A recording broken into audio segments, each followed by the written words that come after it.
as people are looking at this, having a good understanding that there is a contribution coming from the employees as well as the employer. Okay, yeah, it's the way it is separated out that's different. But you have a total in the first version and not the second. Here you go. It's just where the lines are. So total normal cost, employer normal cost, just this minus this. So it just kind of lays that out. Amortization payment, and then ADC is employer normal cost plus the amortization payment. So it just kind of logically walks you through the components of the contribution.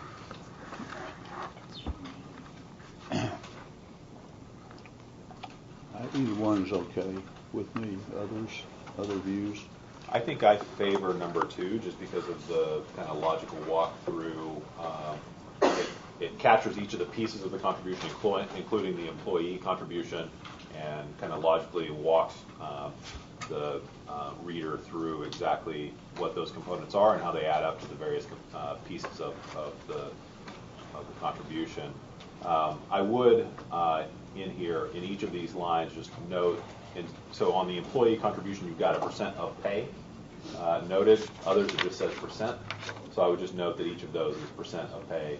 Just note what it is a percent of. Yeah, I agree with Josh. Version 2, I think, is more helpful. It's good to have the normal cost. That is an excellent reflection of the overall level of benefits being provided. Yes. I agree. So this is a retrospective report, and these would be actual contributions made as a percentage of pay, looking back to the previous fiscal year. Yes. Thank you. So it sounds like we've got a consensus on version 2. Agreed? Yes.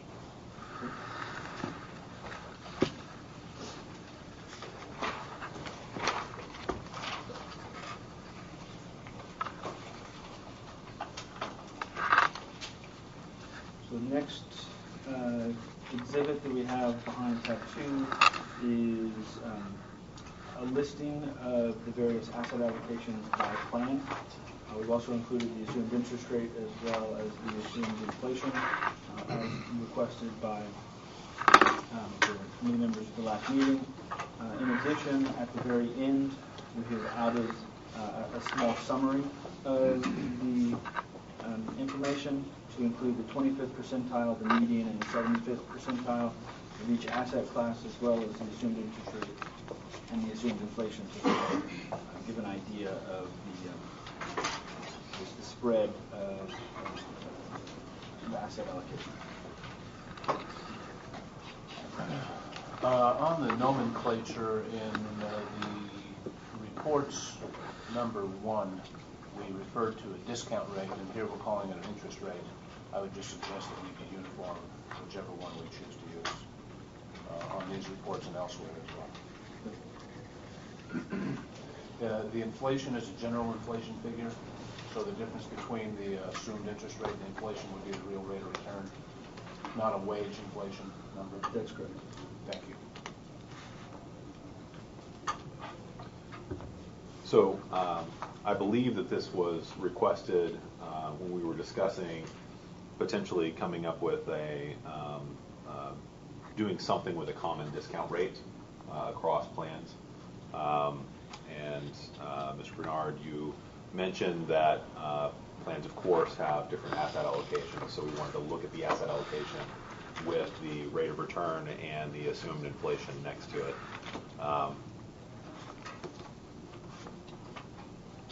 I would note that if you look at the my prior belief was that there was a lot of similarity in asset allocation and rate of return, and that there wasn't super strong correlation between asset allocation and rate of return.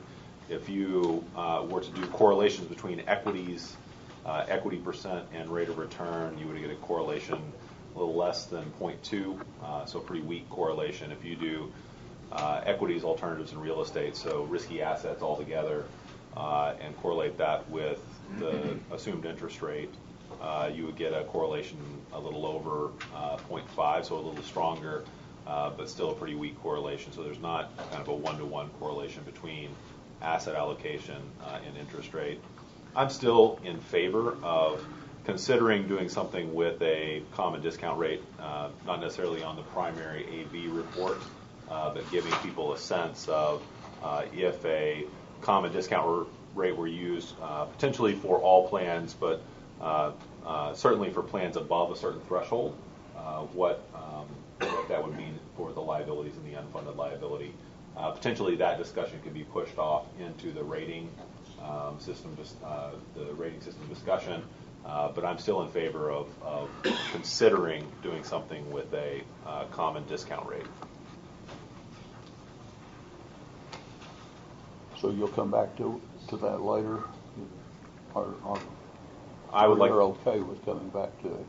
I am fine coming back to it later. I would love to hear other committee members' thoughts on that, of the value of potentially either considering a column in the supplemental report or a piece of information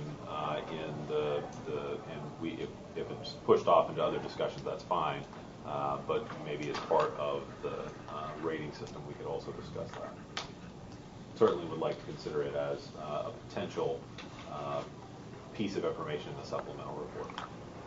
You mentioned possibly with some line or divide between larger and smaller funds.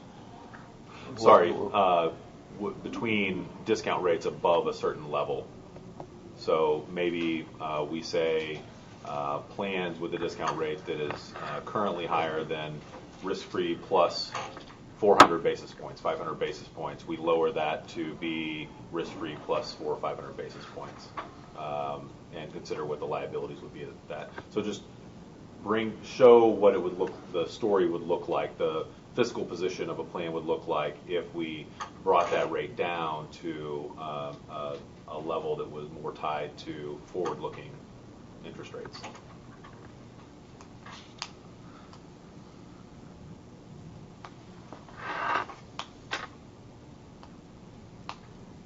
I still have some concern about that. It seems to me this is a really difficult area to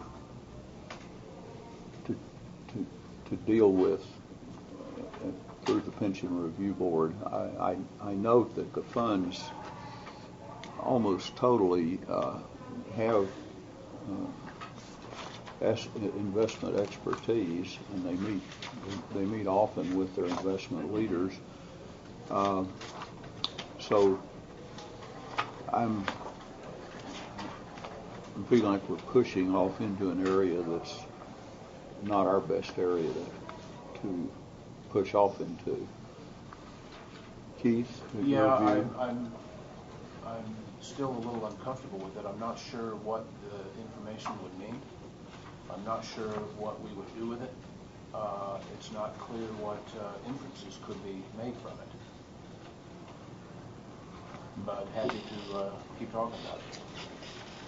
So to clarify the point, I don't know that I don't expect us to be investment experts. I think there are two ways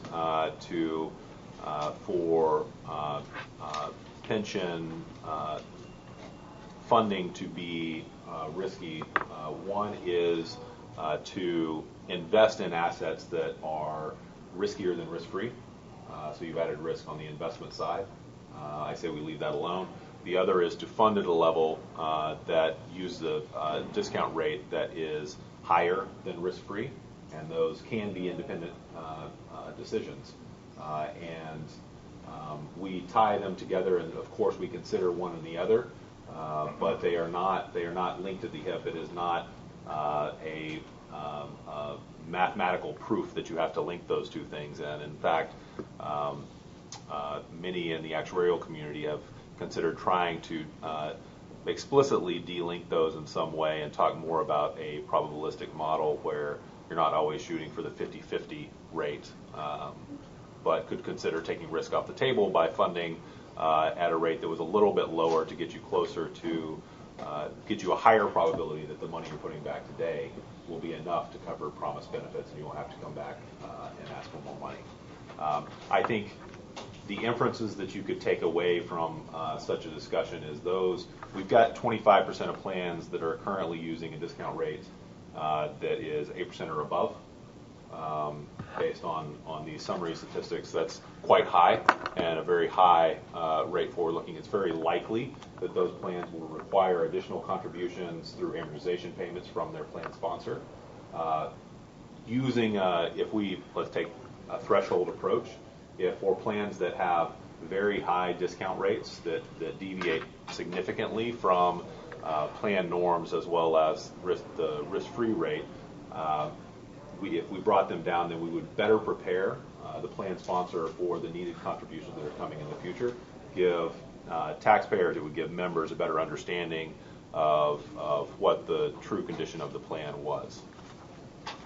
Well, if we're talking about plans that are at 8 or above, 8 or 8.5, I share your concern that fund ought to work carefully with its investment advisors and look at the issue of lowering that investment return sum. If the sum is 7 3/4, 7.5, maybe 7. If it's 5 or 4, no. I mean, that's, in my view, way off, but certainly some move in that direction. It is important. Paying more attention to risk in a portfolio is an important thing to do, and I think the actuarial profession is thinking hard, I know they are, about that issue as we speak. I know that later in the year there will be more discussion of that at the national level among actuaries, public pension actuaries. I'd rather wait a while, but I'm certainly willing to move ahead. I'm concerned about getting outside of our statutory mandate. Well, that's a good point. We're the Pension Review Board. We're not investment experts, and we should not put ourselves into a position where we are implying or telling retirement systems what an appropriate level of asset allocation or risk or projected return is. It's something I wouldn't mind doing on my own, but in terms of the Pension Review Board, I think it is outside of the statutory obligations of this entity. So I actually fully agree with you that dictating or even suggesting necessarily asset allocations for plans would be outside of our purview. However, I don't think that is anything close to what this is. I'm not telling plans what they should invest in. I'm not even telling plans or suggesting what plans targeted investment rate of return is. What I'm saying is on the liability side of the equation, for plans that are using a discount rate that deviates significantly from other public plans and from forward-looking interest rates, that those plans are very likely to need more money, need more funding. The magnitude of that is often unknown, unrealized by plan sponsors, by plan members, as well as by taxpayers. And I think that helping them understand in situations where they deviate from those forward-looking interest rates and norms, the extent to which that will affect their liabilities and their probable future payments would be a good thing. I was with you right up until the point where you said those plans will need more money. And respectfully, Likely. Okay, but respectfully, you don't know that. That is a projection on your part, and every one of these plans, or I would like to think all or substantially all of these plans, work with investment advisors who are advising them on the investment horizon, the optimal asset allocation, expected returns, and so on. And once there's a line in there that we are crossing, at which we're basically displacing the role of the plan. Are we also stepping into the role of a fiduciary? the investment experts for the plans are, by definition, fiduciaries. We're not. Actuarial work is not. It seems to me we're stepping into that direction. I'd certainly feel more comfortable after hearing advice of counsel, and I don't know who counsel would be. There may be somebody over in the AG's office, but they may know considerably less than we do about the issues. But I think there's a fiduciary question here too, as to how far we can go within. I'm happy to have council and staff consider it more. I disagree that there's a fiduciary issue with this, as we are reporting lots of information here, and this would just be another piece of information. But happy to have them consider it. I also disagree that it's stepping into kind of the investment world. I think that it is a true statement that regardless of investments, regardless of your beliefs about the future, the higher the discount rate used to discount liabilities, the lower the probability that the money a plan sponsor is putting into the plan today will be enough to fully cover benefits. That's a true statement regardless of either of those things. So it's fully in the funding realm in our purview, and I'm only saying this for plans that deviate significantly from plan norms and forward-looking interest rates.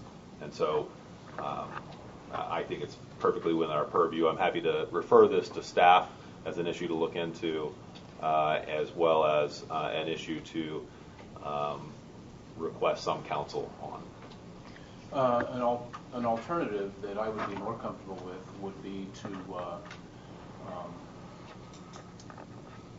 divide the funds based on, for example, or group them based on their real rate of return, or some other way, such that for plan sponsors who wish to know, they could see, okay, the plan that I'm sponsoring is on the riskier side of the group, and they can make their own inference about that as they wish.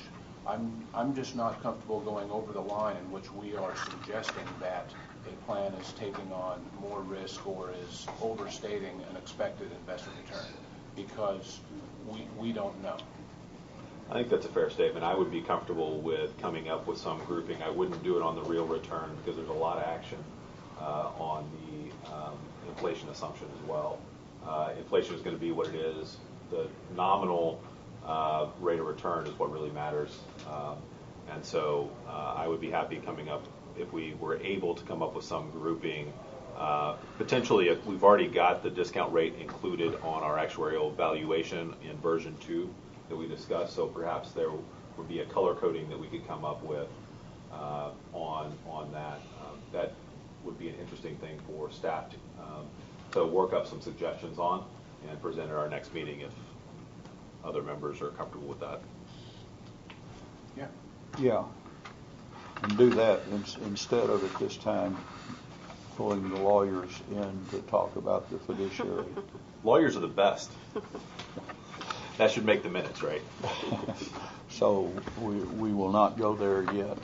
Okay. In terms of That's accurate. Yes. getting the opinion of some of the state's lawyers.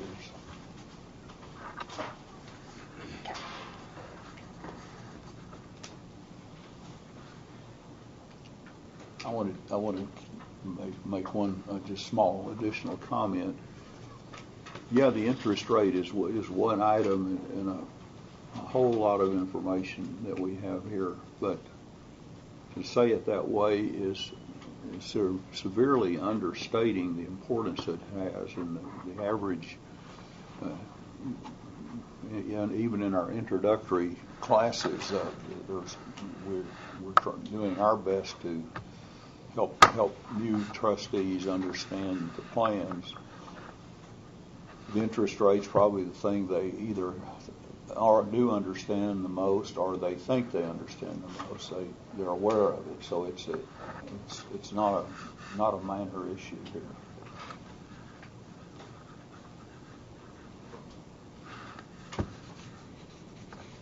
Kenny to go next.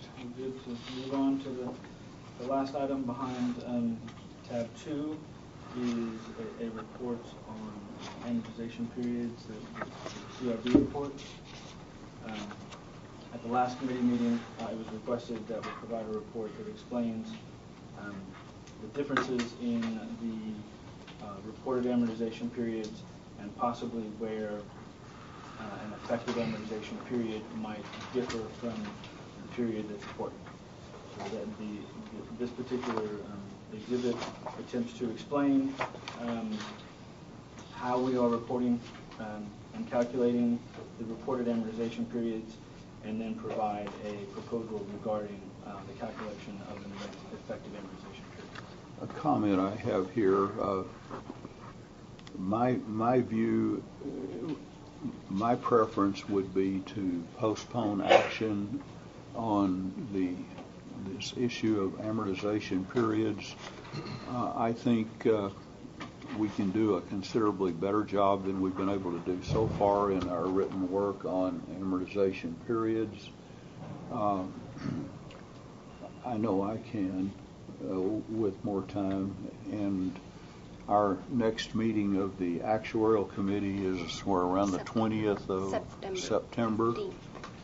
And I would prefer to postpone discussion of this. I think we'll have a better product and a better conversation than now. And I don't think we have a time squeeze, that is, we're not tied to some legislative deadline. I agree that that we can probably make improvements on what we've got here, and I also agree that the issue can be somewhat complex. But I think that we've got information that was provided here, and I think this information is good, and I think that without a discussion of it, that it might be difficult to substantially move forward in the next meeting and be in a place to take action. So I would think that we could have a discussion of the information that is provided here.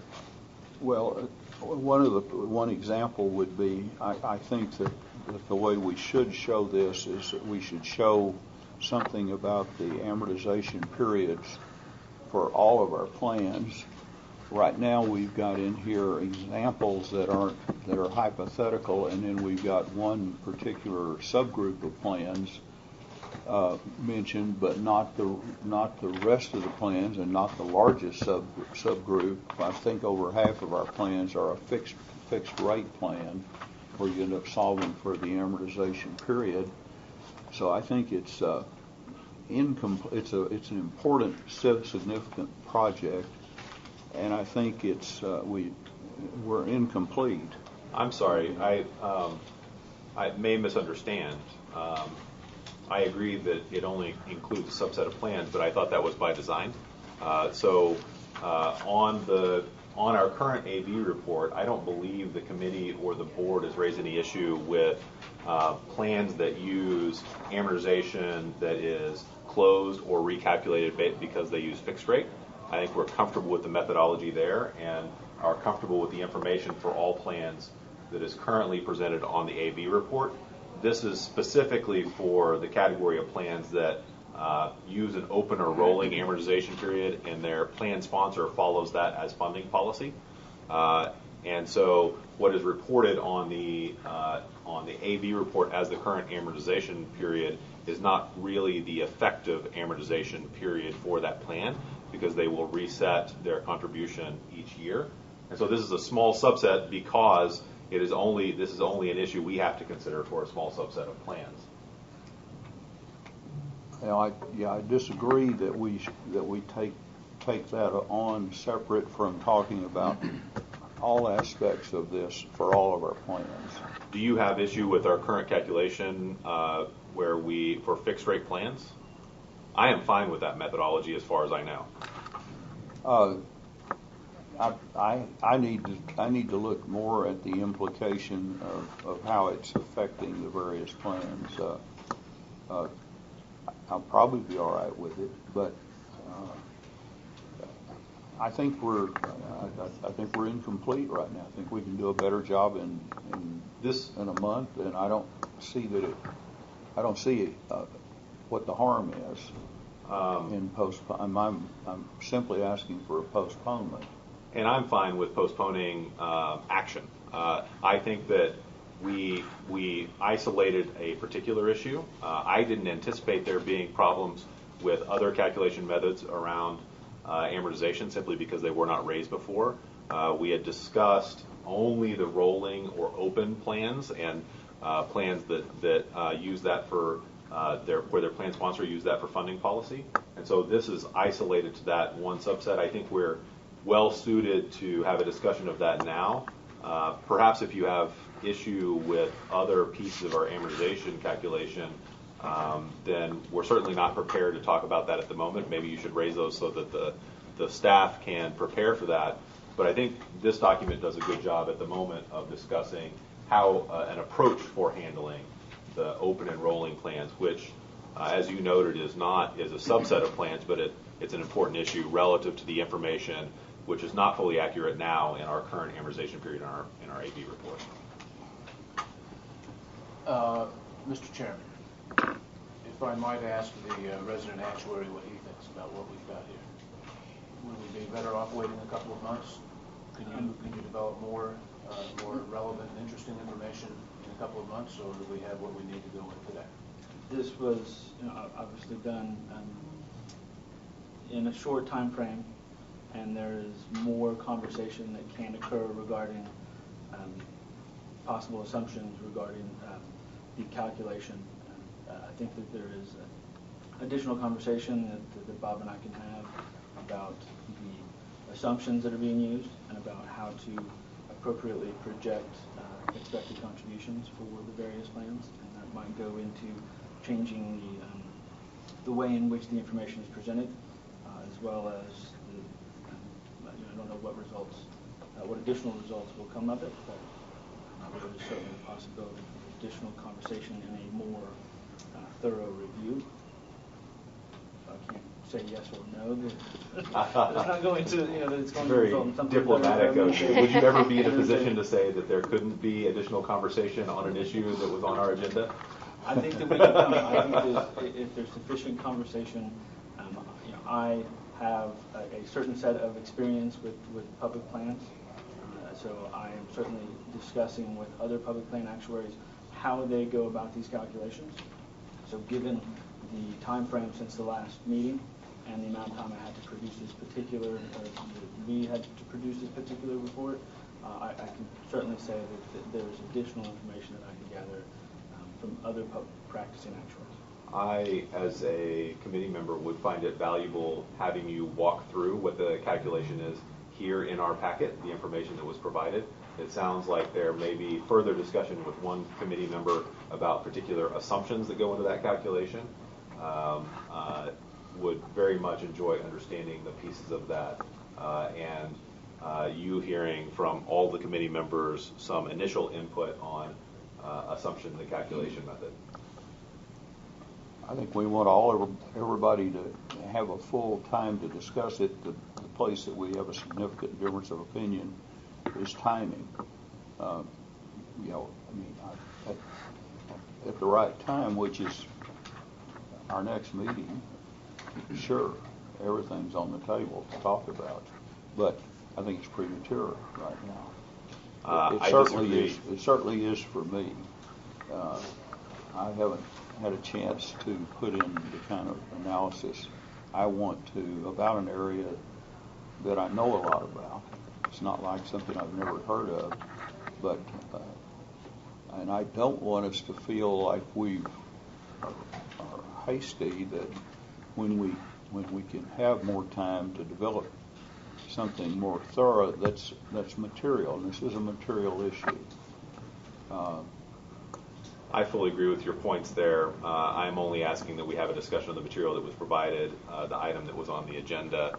I don't think that we should move on any action, and I'm happy to kind of end it at a very cursory review of the material that is here. But it was on our agenda. We've got material here that I don't think is in error or flawed.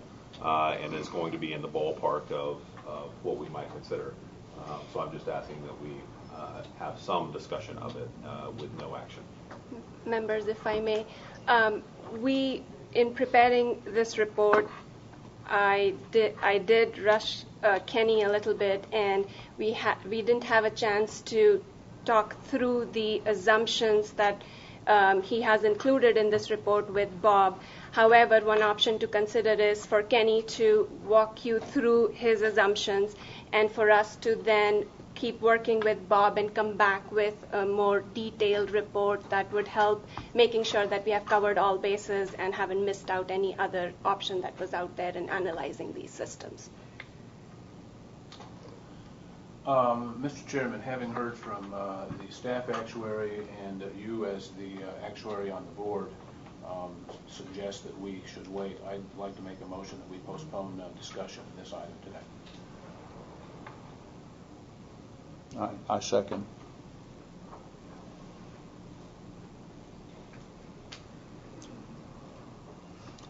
I think I'd say postpone till our next meeting. Next September I'm not trying to 15th say let's meeting. take a year to do this, but I'm saying I'd like the next meeting. Can I, one point of clarification, what will be postponed is the discussion of how we might handle specifically rolling and open amortization as a funding policy for specific plans. That is the issue on the table, on the agenda here. That is the issue that we would cover, correct? That we would be picking that up at the next meeting. I mean, I would see us talking about all aspects of amortization for all plans, and I don't have a specific, and here's what, it's the whole issue of all of our plans are dealing with amortization periods, or almost all. I want to talk about the subgroups that make up the whole group, not just one subgroup, but the one subgroup we definitely would be picking up what was in here today. But I'm not saying that's all that we would talk about. I don't want to feel like I've got my hand tied to saying I've got to look just at this. I want to look at the issue of amortization period. Can I say one thing just to maybe as a point of clarification? So this is in relation to the AV report and the amortization period that the PRB is presenting in our AV report and the extent to which that matches the effective amortization period. That is the issue at hand, not amortization policy or anything. Well, I think the whole issue of just a voluntary, I don't see a reason to tie ourselves down to exactly what we're going to talk about in 2 weeks on amortization policy and what's happening there. There's input coming at the national level through 2 actuarial organizations that may influence my thinking on what I might say. So I don't want my hands tied to a subgroup or to. I want to be open to talking about amortization periods. Mr. Chairman, I guess I'm saying that these are different items. One is our reporting of amortization periods. The other is amortization policy. Amortization periods is something we report here that is just factual. We're trying to be factual on this piece. It doesn't relate to any recommendations around amortization periods. We have a discussion of guidelines coming later in the report where we will get into amortization policy, but that is a separate item on our budget and a separate discussion from the factual presentation of amortization period on our AV report. And I was just trying to separate those two to make it clear for staff exactly what this item, what we are revisiting.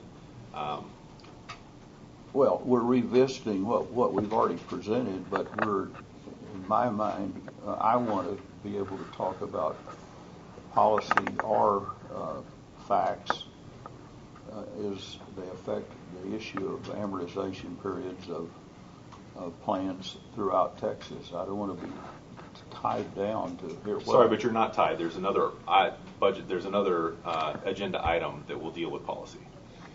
a recommendation for members to consider. I think we can use this as an opportunity to make sure, given we do help some of our systems in calculating their amortization periods that are either not reporting a specific amortization period in their AVs or have other policies in place, this can afford a good opportunity for us to revisit our methodology in general, as well as review the systems that fall under that specific category of a rolling amortization, using a rolling amortization method, and come up with a consistent methodology for staff to use moving forward in general. So we can review our 93 systems, the effective periods we are reporting for all of our systems, as well as a subset of systems that are using a rolling methodology. I would be in favor of, I just wanted to clarify that we were discussing our methodology for calculating effective amortization period as reported on the AV, and make sure that we don't get into a bigger discussion. This particular discussion and the items that will be discussed at the next committee meeting will be in direct relation to the methodology. Happy to consider all plans. I guess I think I understand what you're saying. We need to consider all plans. We certainly need to consider what we have done here on this subgroup of plans. We need to do both at the next meeting.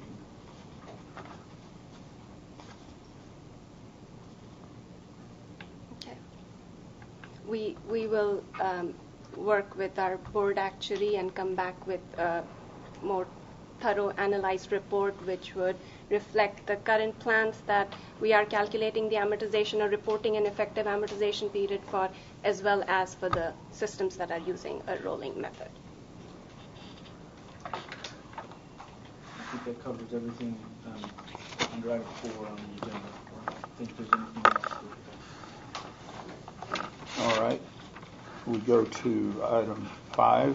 Can I ask one question Sure. about decisions that were made in that section, the AV report? So the committee recommended adopting version 2 of the AV report and supplemental, as well as the contribution report. What are next steps with those? Does that would that be presented? Would that just be, is that now adopted as our standard format? Do we need to take that to the full board? What exactly are the next steps? Sure.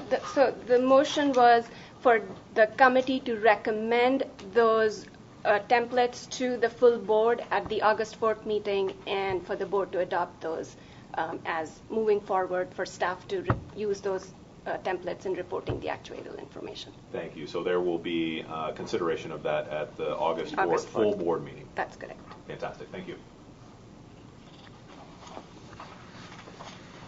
Mr. Chairman, I would point out that before we move on to item 5, we're scheduled to take comments on item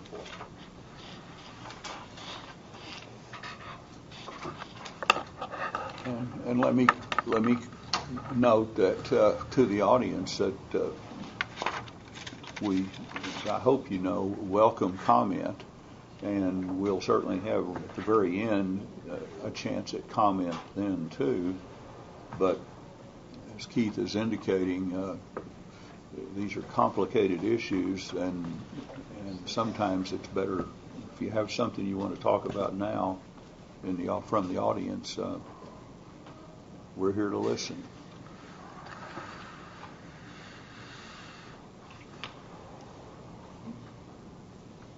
Yes, there's Got one over here, Max. right here. Max Madison, expert. I just want to add to the comment in your earlier discussion about when you talk about investment and assumption rates. That's an area that the historically the Pension Review Board has not gotten into and has made reference to, but has not gotten into from the standpoint of trying to regulate or suggest what funds should do, other than in the area of training, because of the different liabilities that the funds have, and knowing what the the different levels of risk that exist among the various boards. And I would strongly suspect that the legislature would not want to get in a position where all of a sudden they are sharing the risk, the investment risk of the different boards and drawing themselves closer into the liability of the various funds. Right now, it's very clean, very clear that that liability is a shared liability between the funds and the local entities, or the cities, the states that play a role in that.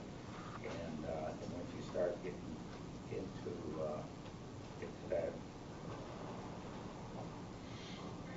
I don't want to use the right words, but directing too much into the area of investment returns or the types of investments that you should be making, that you start to blur that line a little bit.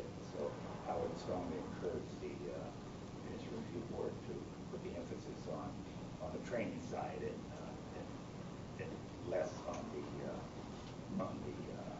regulatory side. Other comments? I have a comment.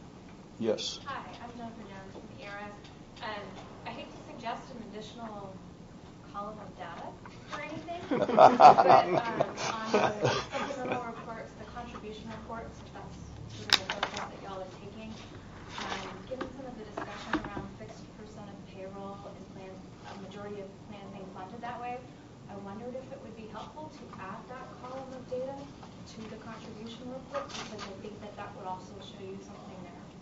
Just a suggestion. We can certainly work on that if members would. So, for example, Jennifer, looking at draft version 2 contribution report, is that the one you're thinking? Yes. And you would suggest adding a column that says what, please? If it's fixed percent of the plan, maybe a checkbox or color if the plan is 6% of payroll. Fixed or variable? Yeah. Something to that effect. Keep it simple. But it sounds like from the conversation of the last 2 committee meetings, and certainly since we are a fixed percent of payroll plan, that is meaningful to the plans in terms of the limitations, and I think it would be helpful to put that in there. I think I agree with this comment. I would suggest that it be fixed, actuarial, or other, because we have some plans that have other arrangements that aren't necessarily fixed, but aren't actually actuarial. But if we do fixed, actuarial, and other, then I think that we would be in a good place. I think that adding that to the end of this contribution supplement would be a great place for that to be, right after we talk about actual versus ADC. I agree. I agree. I would like to make one quick comment. While I'm not sure that it's something that we specifically record at the moment or track how that contribution is being completed, so there might be some additional time needed to make sure that by the time it's included, we've fully vetted all of that. Well, could we modify and say we'll try to have that at our next actuarial committee meeting, but if staff needs more time to gather that information, that they would come to us and say we need more time. Just that one item. I think that given, just a slight modification of that, I think it would be useful to get this, the modifications to the AV report supplements in front of the full board for approval at the August 4th meeting. Right. I think that we're all comfortable with adding this item. I think in addition to reporting on the changes to the AV report and the supplement to the full board, if staff could also say if there are problems with this element or not, and at that time the full board could consider with our recommendation that it be included, whether to include it or not. Okay. Right, and I wasn't saying that we couldn't have the structure ready for the full board. It's just timing. Meeting. It's just the timing Right. of the full information may not be ready by the board meeting. Oh, I see no problem with that. Yeah. Thank you. Okay. Anything else from the audience? Okay, we'll go to the next item, which is, where are we, number 5? Tab, next agenda item, number 5, that's good. Okay, review and consider modifications of the PRB guidelines for actuarial soundness. Staff update on the PRB guidelines for actuarial soundness. Kenny, would you take the lead and offer some thoughts on this? Certainly. I believe the format of the items behind tab 3 actually has Anu discussing the first couple of items. So. Okay. Members, behind tab 5,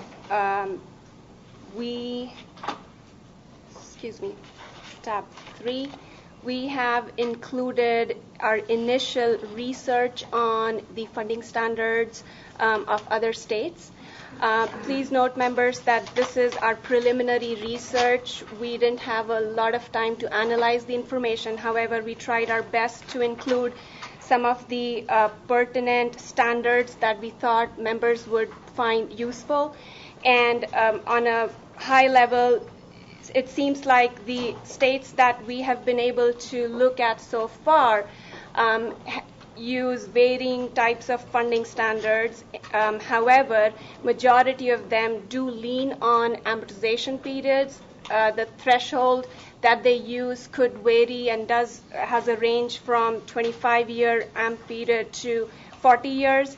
A couple of states like Georgia and I believe Washington do use a layered approach for their amortization periods as far as using it as a minimum funding standard.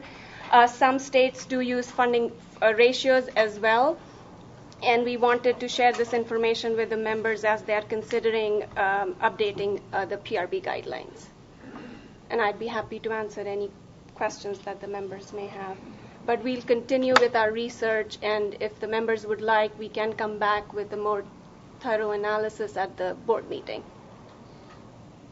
I would like to see you continue your research. I would note that when we move to this issue of our actuarial standards, this is about the oldest thing that we have done here. We started these standards back in about 1980. The PRB was started, I believe, one of 80 or 79, and I think a year or two later we established these guidelines, and we've changed them a couple of times, but both times with significant thought from the audience over a several year period. And I'm not arguing that we have to go through that slower process necessarily, but a lot of thought has been given to those. So I want to be careful. I don't want to rush this, but it's also legitimate to talk about it again. And so your idea of taking some information you looked at and then adding to it, and then we talk about it at the general board meeting and either take action or we push it off to the actuarial committee for more discussion. My impression is we've had it. I think we've had it the longest of anyone. I'd like to think that we've got it closer to right or reasonable for us than some of the others. But I've studied the others, so I can't say that. That's got a Texas bias to it on my part, but it's an area we have given a lot of thought to over the years. Yeah, I would agree that having more information, particularly on these other state funding standards, would be very useful. I think that, Bob, last time that we were together, you mentioned that some of the affinity groups for actuaries were working on some guidelines as well, in addition to what was done by the Society of Actuaries Blue Ribbon Panel. I understand that those are forthcoming. Do we have any more information about when that might happen? Anytime now, and I know this is the second time I've said that to you, but that's the second time I've been in on committees where they had thought it would have been out by now. It isn't quite there. This is on the Academy of Actuaries side. On the Society of Actuaries side, we do have the one you're talking about, but I think we need to have them both because they're both speaking for the actuarial profession, and frequently they don't agree, and so when they don't agree, we need to be aware of that and take that into account. Now, am I correct in saying, I don't remember if we had included it or not, the Academy of Actuaries had a task force as well on this that had some recommendations Back back I'm in sorry, February? lumping that together. Yeah. That's what I'm talking about. Okay. It would be useful from my perspective to continue to look into other funding standards, potentially look into the Academy of Actuaries, their task force recommendations, and just continue to synthesize and summarize this information for us. This is very useful from my perspective and great information. I would second what the chairman said about Texas being a leader in this respect, and I think that we can continue to be a leader. So I commend the Pitcher Review Board for doing this in the past, and I'm excited to take another look at this, what other people are doing.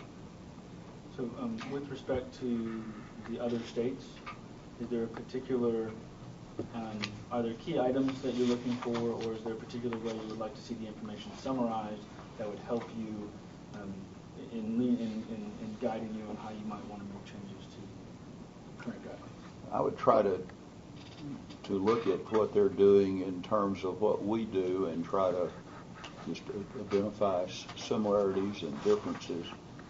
That's not helping much, but we've got, it's not like we're starting from zero here. We've got something that and the we is not only the Pension Review Board, it's the major retirement systems in the state have put considerable input in the past, particularly in the starting days, the teacher retirement and the state employee retirement were heavily involved in this. So it's hard to answer your question other than try to.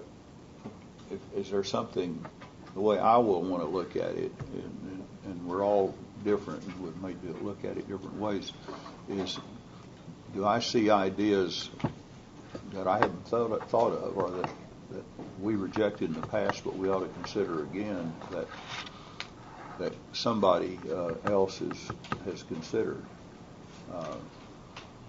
be it Georgia or California or whoever it is. I would say, in addition to new ideas, we talked about key elements of funding policy at our last committee meeting and listed them out.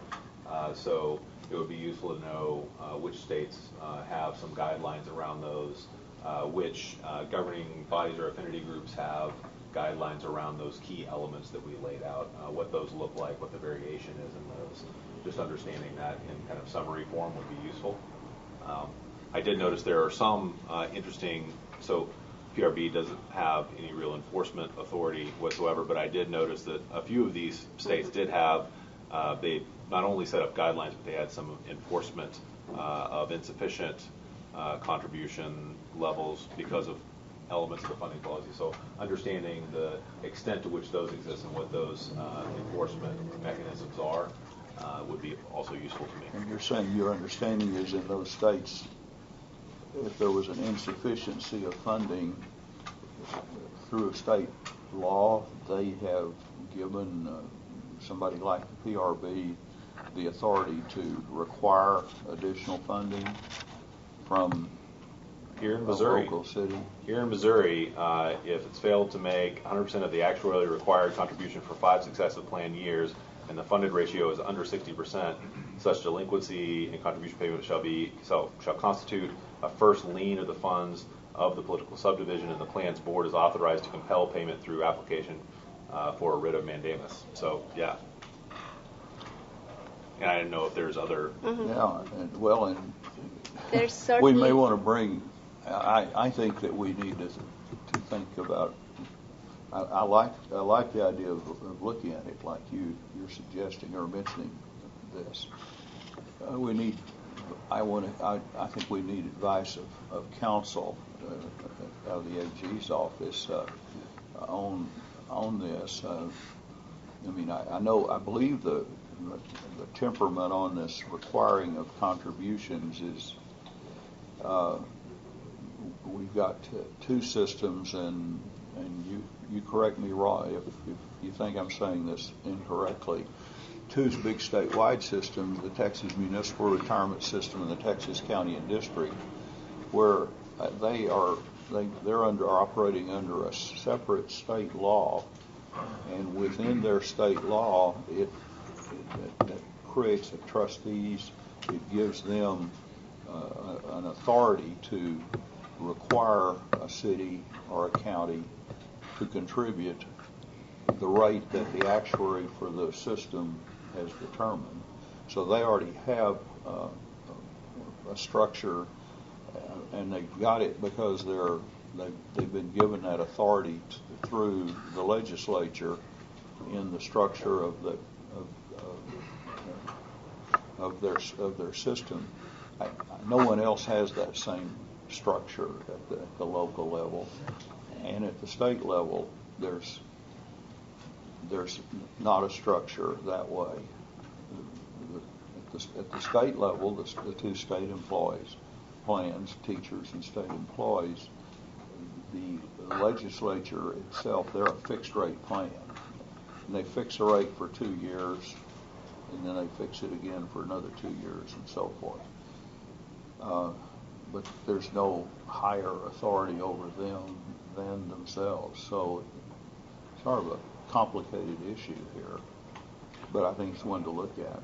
I'm sorry, I totally agree with your statements. I was just purely informational as you're going through this. I'm not saying that the PRB do anything on this item. It's just useful to kind of understand Be aware of what they're doing. How other states are using their guidelines. Okay. And not so purely informational. This might be of interest to plans and the legislature, but and so I think that's something that whenever you're collecting the information, it'd be useful to summarize. Okay, it's an information gathering and understanding position. Mr. Chairman, a couple of things, please. One, the state of Tennessee passed a bill a couple of years ago that enables the legislature to divert monies from the state to political subdivisions in cases where political subdivisions are not adequately funding their pension plans. Illinois may have something similar for their local plans. I'm not suggesting that as a policy measure, but I think it ought to be included in this. Similarly, Massachusetts, a number of years ago, established a standard by which local pension plans that fail to meet certain investment and funding level thresholds are required to hand over asset management of their assets to the state pension investment trust. Third item I would mention is that we've included a lot of minimum funding standards in here from around the country, which is interesting. It'd be nice if we could sort of group them together as minimum funding standards, but frankly, I think that what we ought to be shooting for is ideal or optimal or recommended funding standards as well, which is, I think, what the direction that Texas and this group ought to be going into. I fully agree with Good points. Okay. We can certainly, and if it would be helpful to the members, we can group the information as far as the minimum funding standard goes, compare it against our guidelines as well as research recommended standards, and come back to, I don't want to commit to the August board meeting, but certainly we can shoot for the August. If not, then at the September committee Could we just meeting. say we'd come back to the actuarial committee meeting Sure. in September? Sure. I think I'd rather Thank you. us talk about it more than before we take it to the whole board. Okay. Oh, yeah, certainly.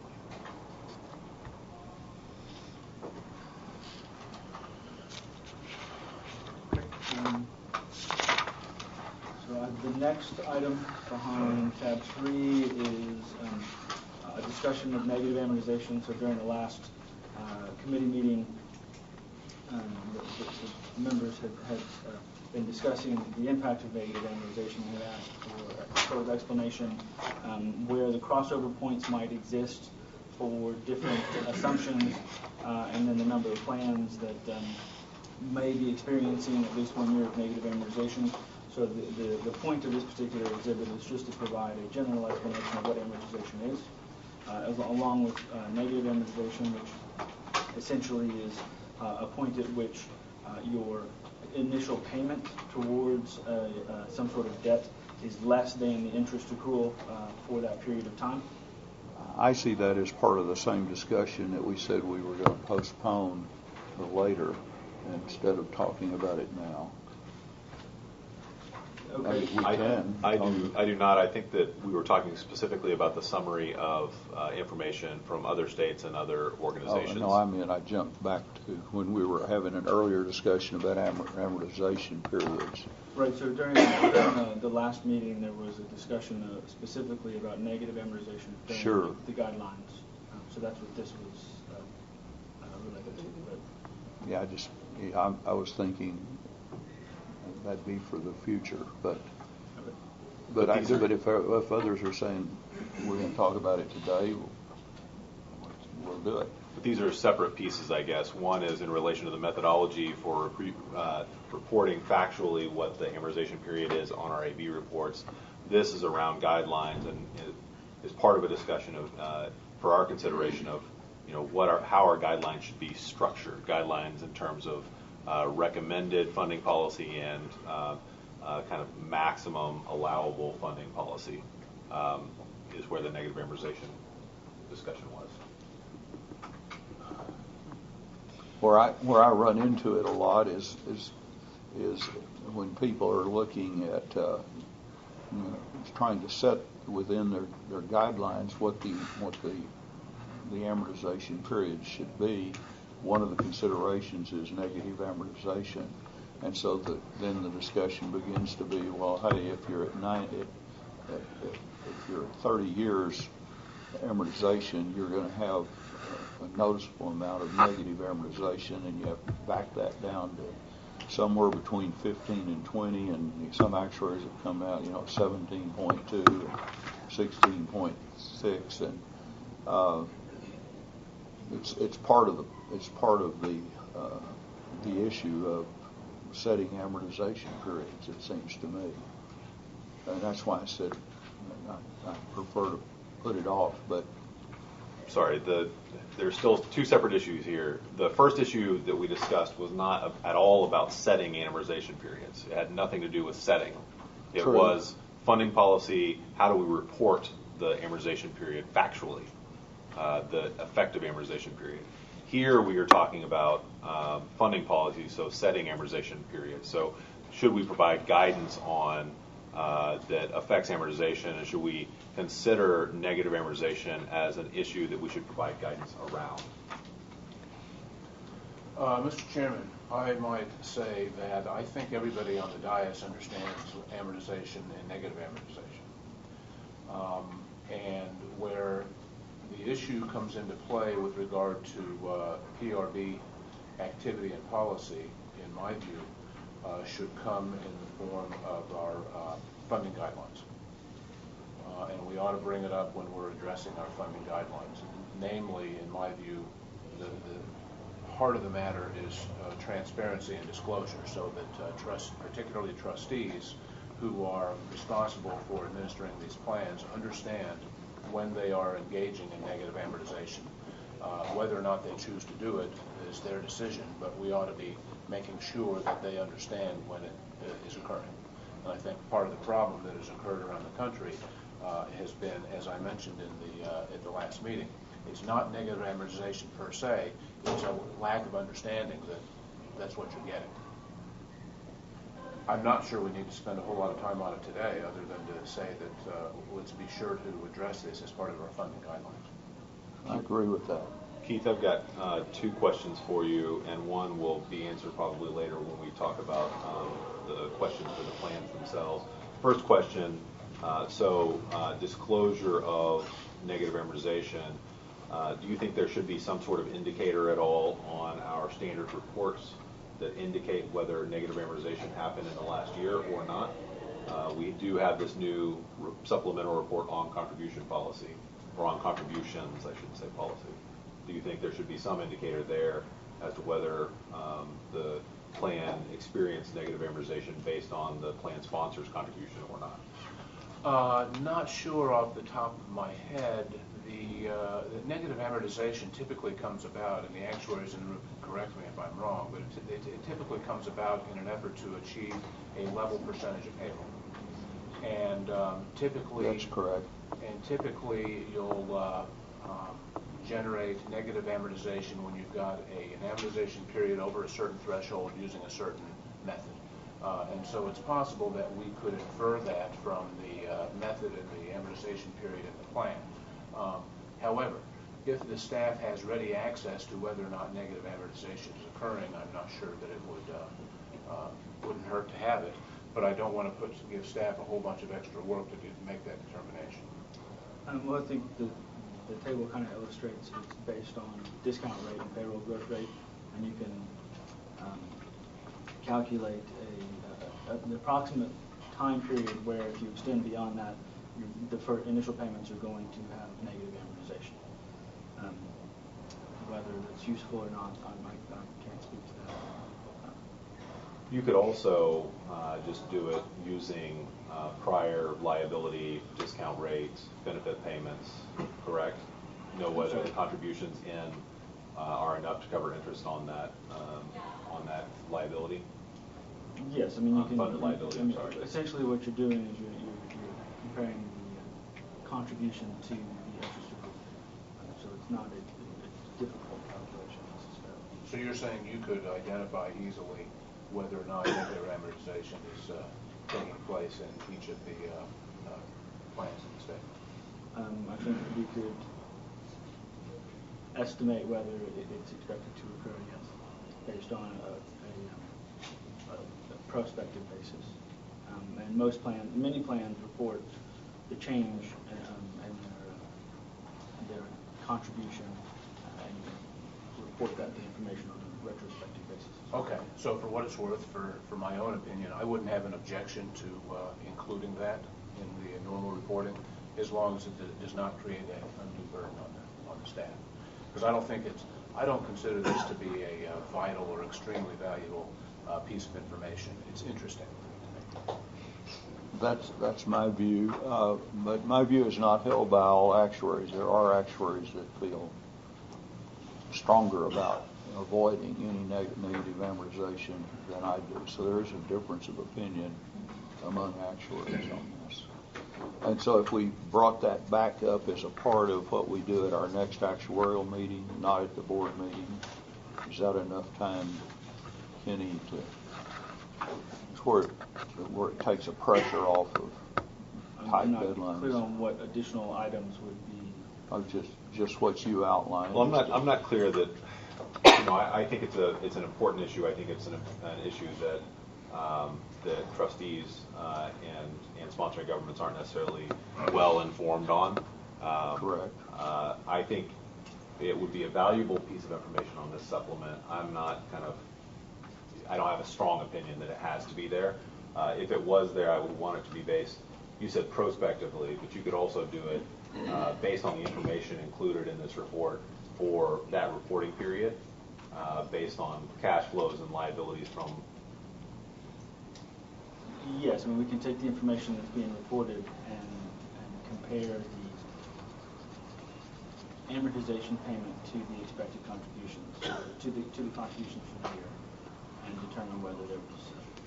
I don't know if there's a ton of additional value here. I think that maybe we just leave this conversation to the guidelines discussion. I agree. Okay. Okay. Thank you. So the next couple of items, we've included some background information that was included in the packet from the prior meeting, primarily the SOA Blue Ribbon panel paper and the GFOA elements of the funding policy. as background for the survey questions that we have, staff has developed, or the draft survey questions that we've developed based on the discussion from the last meeting. In general, where possible, we have kind of structured these questions to be similar to guideline number 4 that currently exists, where it includes a recommended range as well as a suggested maximum. And in addition, we have attempted to anchor them to recently published literature regarding pension plan policies. We've included the SOA Blue Ribbon panel, or information from the SOA Blue Ribbon panel, information from GFOA. We've also included a reference to the Conference of Consulting Actuaries Public Plans Community White Paper, and then there's a link in the, since we didn't include the full paper in here, we included the link for background. And so we're basically hoping to get input from the members on any changes they have or recommendations they have with regard to the questions. Who will receive this survey? The retirement system plan administrators, as well as the actuaries who work with those systems. And we know the actuarial firm that's working with each system We do. of our 93. We do. Item 1A says the SOA BRP recommends an amortization of gains and losses should be completed over a period of no more than 15 to 20 years. Does that preclude rolling 15 to 20 year amortization? Does that imply closed? I believe that if you read the actual document, they say closed period. But I would have to go back and review that, and perhaps Kenny has. I think you are correct. You remember it being, I don't remember. You If remember so, closed? I think we should be specific in there, because one could read that it could be open over 15 to 20 years. Yes. No, I don't think the summary. I don't know if the summary specifically addresses it, but there is a more discussion of the recommendations. And I believe, so I'm looking at the summary of the recommendations here. I would also point you towards the should be completed. Should be completed implies a closed period. Yeah, I agree.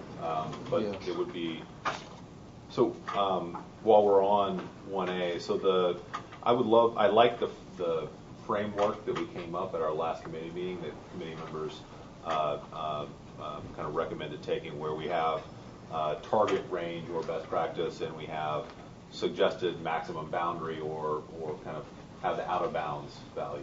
So it should, and so I would recommend using the same language between the target range and suggested maximum boundary that you have in D up here in A, B, and C. Instead of saying best practice, I would just say something like, do you believe this is an appropriate target range and or suggested maximum boundary?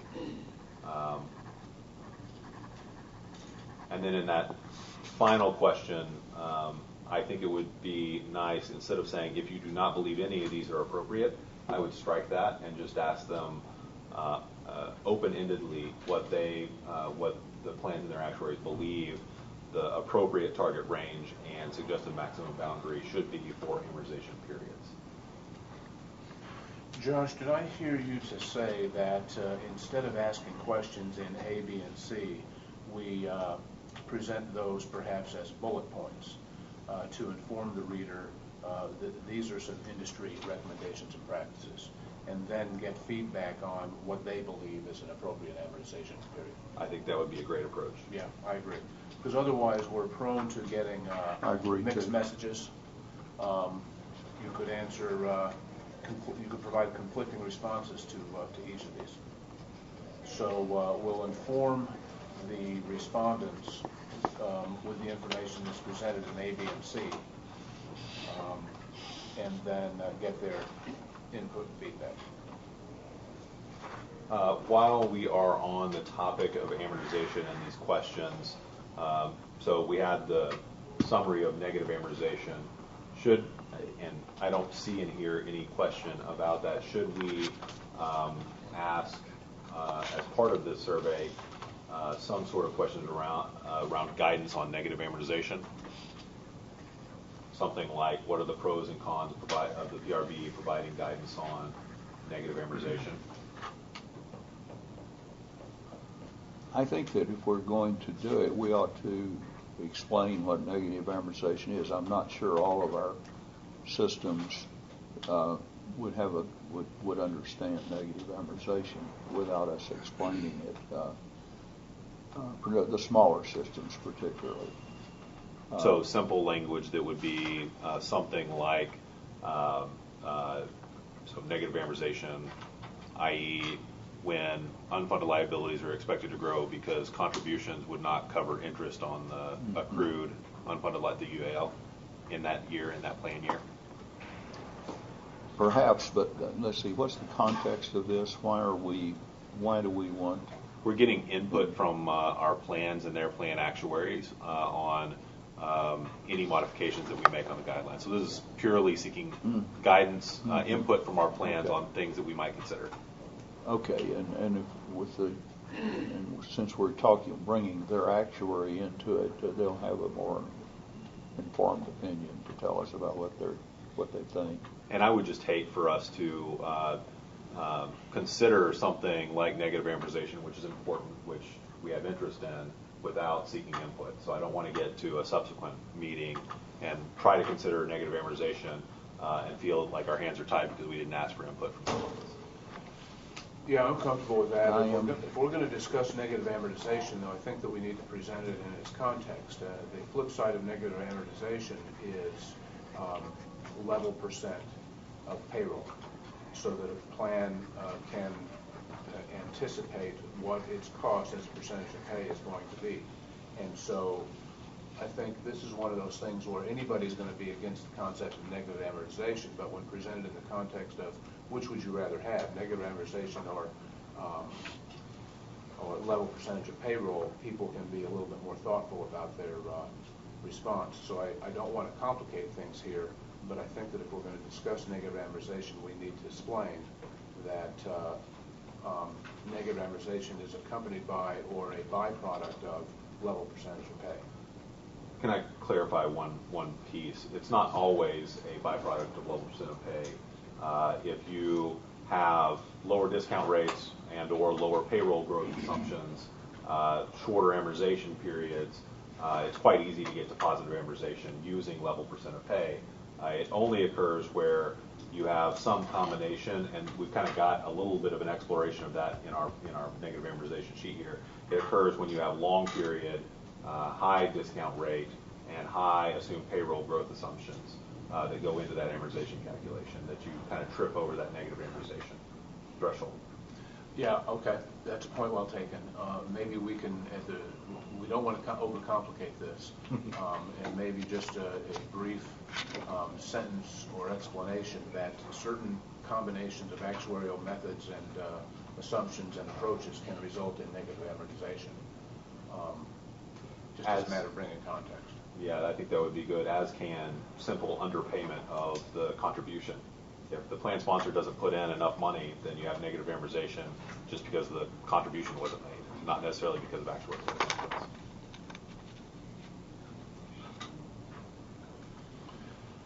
So, should we go through comments on the rest of these? I think so. On number 2, the actual question, I think that question should be worded something like, if the Pension Review Board guidelines include recommendations regarding development of the assumed rate of return on assets, what should be the approach, target range, and what's the last one, the suggested maximum boundary. I think that we should kind of solicit input in that way. Are you suggesting we should strike the first sentence of number 2 that refers to a risk-free rate? I was not suggesting that. This references the Society of Actuaries Blue Ribbon Panel recommendations. It references a risk-free rate not as the rate that should be used, but as kind of the initial building block for building up to a higher rate to be used. So I think that I am fine referencing that Society of Actuaries report as a way of providing additional information. I'm suggesting that the final sentence, the way the question is worded, I want to get input from the plans and their actuaries rather than yes or no. And so I want to word it in such a way where we get more than just yes or no. I think we're going to get the yes or no anyway. So I think that we should word it in such a way that we get that input.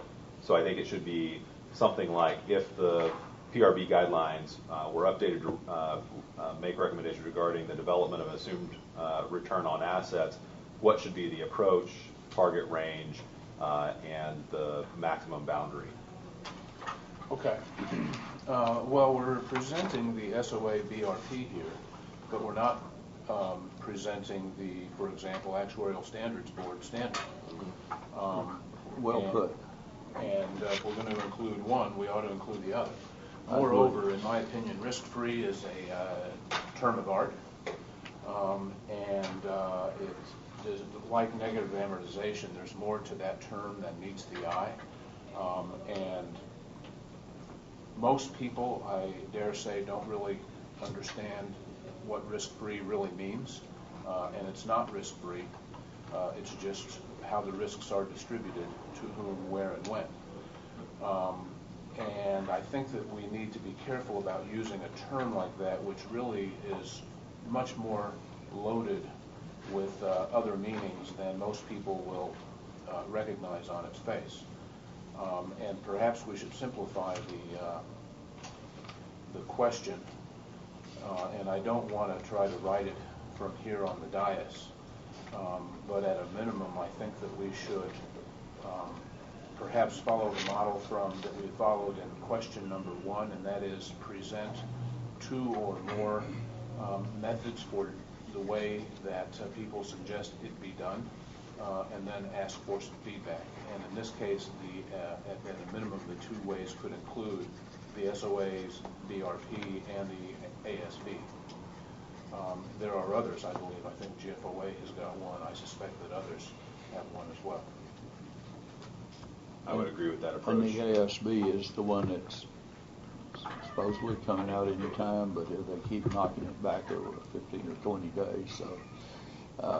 So it may slow us up a little bit here, but to hear what the didn't ASB come out with an exposure draft or a recommendation recently? The pension task force published their report that they provided to the ASB, but no published work has occurred since then. But we have the ASB's not yet updated exposure draft, right? Yep. Yeah, but we want to get their final draft and not just their exposure draft. Do we know when it'll be final? Anytime now. So maybe as staff is working on this, and before the board finally approves it, we'll have the benefit of that. We should have. So on the kind of bigger issue that Keith raised, I think it would be very good to, in the cases where we were anchoring people to have 2 or more and kind of mimic the structure of number 1, question number 1. I think that's a very good suggestion.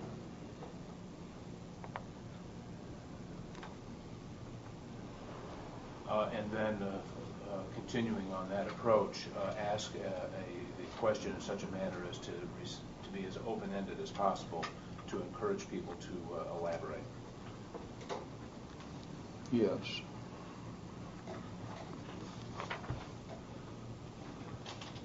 On number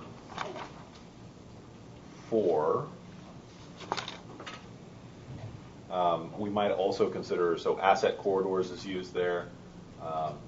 Not clear, like negative amortization, people might not know what asset corridors really means or implies, so we may need to provide a little additional information. In fact, fewer people might know about asset corridors than negative amortization. Sure. And if members would want, we can always include a short glossary with the survey questions. If that would be helpful, Sure. We can certainly do that. I would recommend that, given that we have now tripped over both negative amortization and asset corridors in this survey. so that we say, even if people know what they mean in their own mind, so that we say specifically what we mean in the context of the survey. Yes. The question number 5. Again, I think that this is another place, just to hit the nail on the head again, where we need to make it where it's not, where we solicit feedback that is not just yes or no. So having more open-ended questions would be good. And specifically here, anytime we talk about funding, I think that we need to make sure that we're asking it in such a way that we make it clear that the plan sponsor is responsible for funding. So here it says, should the PRV guidelines encourage the use of actuarially determined contribution rate? Clearly you have to reword this question, but I would say encourage the plan sponsor to use an actuarially determined contribution rate. Well, this is one where I may be a minority on this group, but a number of the plans feel really strongly that the employees are responsible for the funding of the plan as well as the employer. They don't buy the idea, and in fact some don't really strongly dislike the idea of the thought being that the employer is the one that's only responsible. This is particularly true of plans that have strong contributions coming in. Fire and police plans come to mind, where they're a part of this too. They're a part of this funding. I'm sorry, I wasn't meaning to imply that employees don't contribute here. I fully agree that they do contribute. This is more about the employer contribution. So if we could potentially make this, we're soliciting input on specifically the employer piece of the contribution, as my understanding. So if we are very explicit there that it should be, I think the issue at hand is fixed rate versus something that moves with cost. And so we're asking here, should the guidelines encourage plan sponsors to use something that floats with cost, is variable, is actuarial, rather than a fixed rate which can get out of alignment with cost pretty quickly in some circumstances. The term use here bothers me because it's insufficient. What we ought to be saying is instead of use is calculation and payment. So it would read something along the lines of encourage the calculation and payment of an ADC.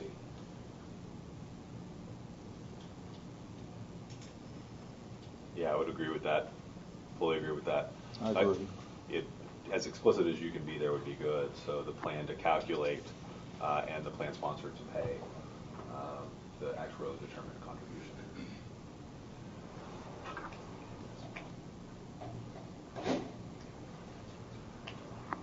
On question 6, instead of presenting it, and by the way, by us going through these, I don't want staff to infer that we're nitpicking your work. Okay, we appreciate the straw man, and it's helpful to have something to work with. And it's an excellent straw man. Yeah. Instead of saying, presenting this in a yes/no manner, I would suggest that we ask it, what is an appropriate interval for conducting an actuarial experience study? I think the key here, though, Keith, is the size. Right now we have asset. We kind of have that asset level that you trip over, and all of a sudden you have to start producing an actuarial valuation every 5 years. We've got a bunch of plans that are smaller than that level that don't produce them on any regular interval. So maybe we can include that element into the question. Let's see, right now, with the results of the last legislature, it's $100 million, excuse me. And above, you need an experience study every 5 years. That's good. And so we already have it defined, but our purpose of this question is to see if they're suggesting something different than what we're already requiring. My memory is that Mr. Bernard brought this up at the last meeting and said that maybe we should consider lowering that asset level, and instead of having that trigger at all, require that all plans produce an actuarial valuation every 5 years, so that we don't have a bunch of plans that are just under that 100 million that don't produce actuarial valuations. I think we ought to put in that, when we ask that question, get the input from both the system and its actuary. I mean, there are many actuaries that would say, and it depends on what you're studying, but if you're studying mortality, you need a really large base to get enough data to really develop any kind of reasonable experience study. And so I think we ought to get the opinion of the actuary too. That doesn't mean we'll do what they say, but. And that's who this survey would go to. Yep. Both the system and its And actuary. Correct. Yes.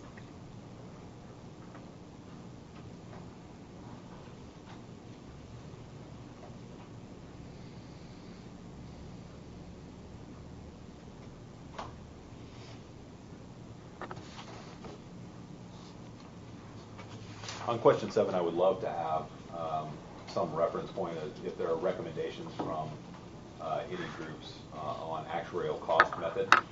I think that would be very, very helpful to include here, similar to kind of our prior structure. And again, I think that we should provide these more open-ended than the yes/nos that are there now. The actual cost method, getting the opinion from the employer, from the system and its actuary. Right, that's who this survey would go to.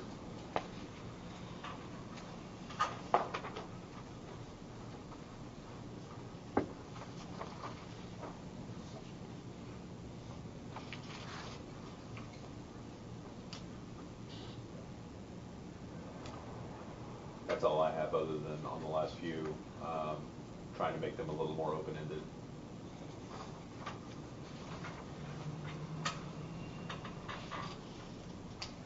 May I ask what the proposed next steps and timeline on this survey might be? So we've got the August 4th board meeting, and we've got another actuarial committee meeting. It would be very nice if we could try to update our guidelines at some point in this year. So I would love to be able to get this out to plans and their actuaries sooner rather than later. So what would you propose as a timeline? An option for members to consider would be for staff to go back, make the changes that the members have asked for, and we could run the final draft of these questions by Bob before sending it out to the systems and their actuaries before the August 4th meeting.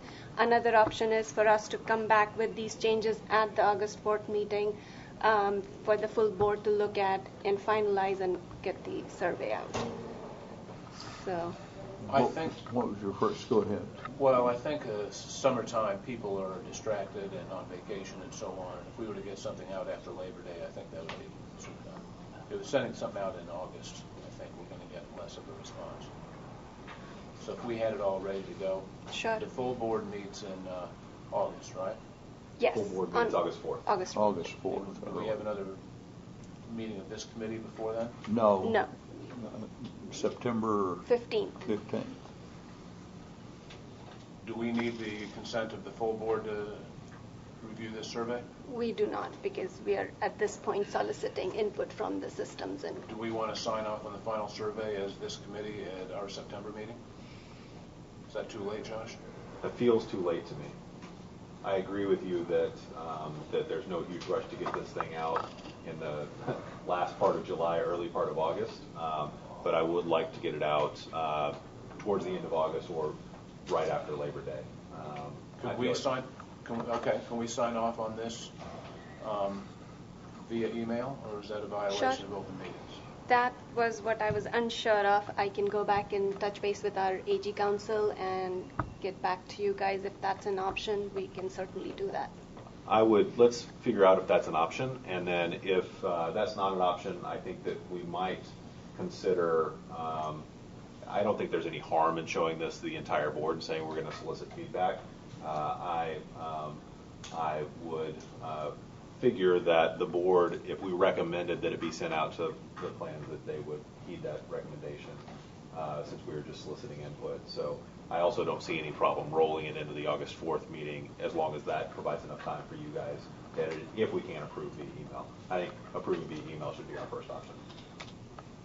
All right, and so you're saying let the whole board look at it in early August at the board meeting, but just in an informal way, or? I'm saying option A is the staff would investigate whether we can just approve this being sent out via email sometime between now and our next committee meeting. If that is not an option for us, then option B is that we just include it in the agenda whenever we discuss our actuarial committee meetings with the full board. And if we recommend that it be sent out at that meeting, the actuarial committee members recommend that it be sent out at that meeting. I said that I believe that it's very likely that the full board would concur that, and so we could get it out after that board meeting. So I think those are our two primary options. That's correct. Okay.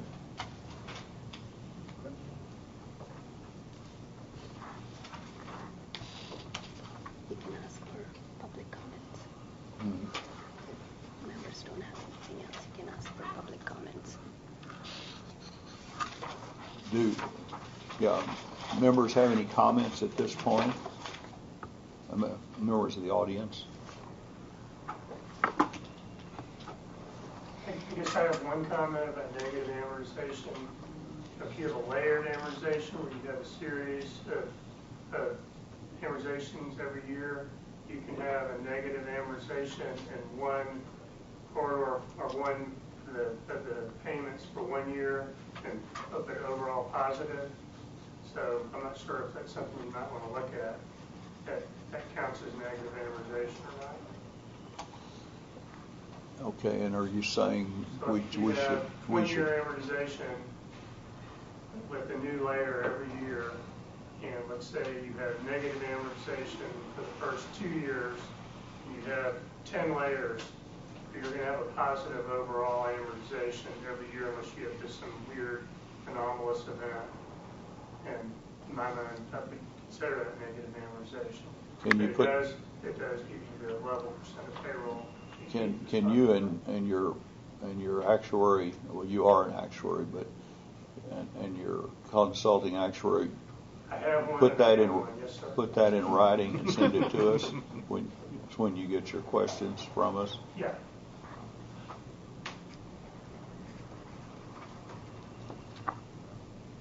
Yes, sir.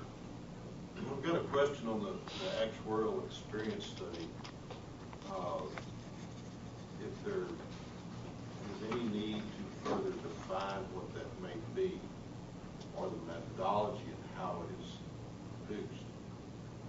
Because there's the data that you would review in an experience study, some of which is real straightforward empirical data. Some of it is, as you pointed out, the mortality rate, which, while you can look at actual, what you use as expected is subject to debate. Is that study providing the study itself? And I'm asking this in the context of acquiring plans less than 100 million. Part of the consideration that has gone into discussion in the past regarding that threshold was the cost burden to the plan relative to the assets or the size of the plan for incurring that typical additional professional level of cost for doing analysis. Analysis can be done not by an actuary, and providing that empirical data, if that data is compilable by staff.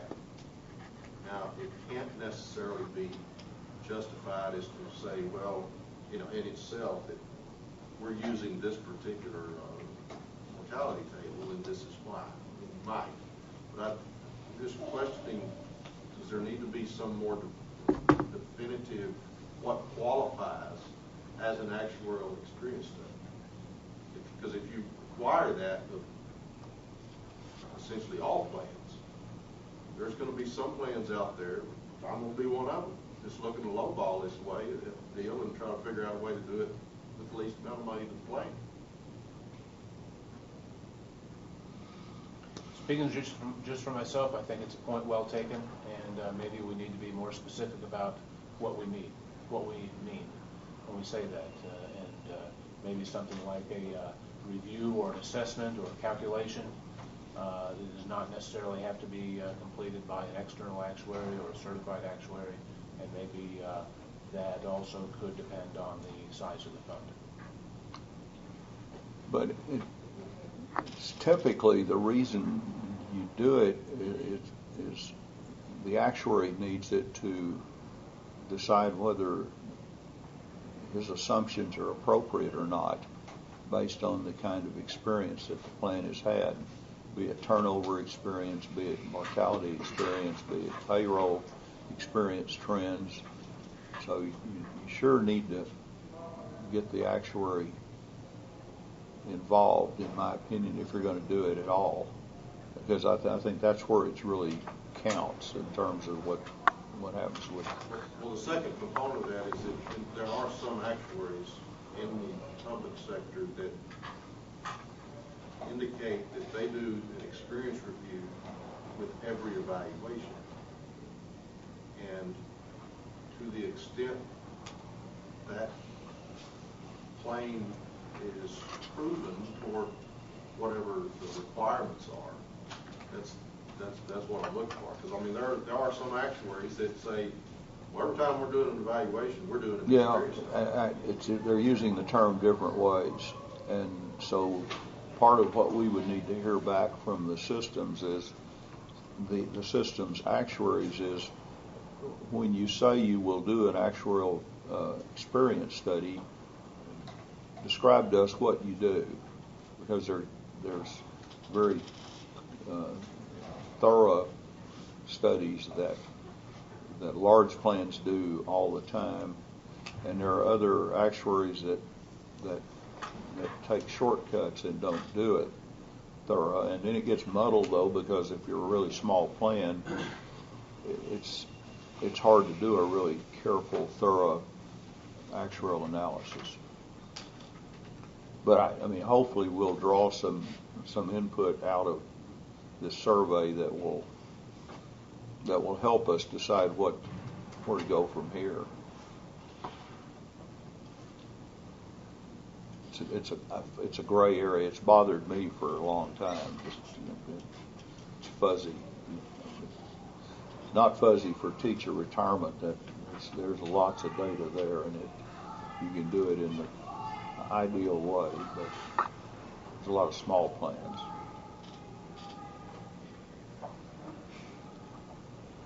Any other questions this time?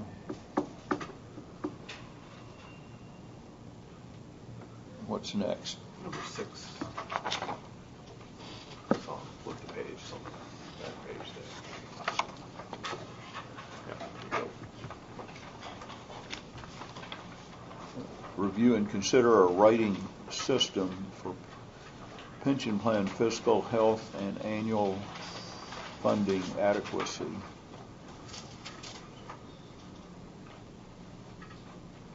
You can call on me. You can call on me. Say what? You can call on me. Okay, and Anu has some comments, and I think both you guys do, if I may. Members, behind tab 4 of your packet, we have included our brief research on rating system examples that are out there. We first looked at, and this was something that was requested at the last committee meeting, we first turned towards other regulatory Texas state agencies, for example, the Texas Department of Insurance, to see if they have a rating system that they are using that can inform our discussion. However, what we found was when we looked at the 3 4 agencies we have here listed, and of course the scope of what they do is different from the Pension Review Board's scope. However, for the most part, they are using third-party ratings to provide that information. Also, the Texas Department of Banking and Texas Credit Union are using a rating methodology that's standard in their industry for internal use only.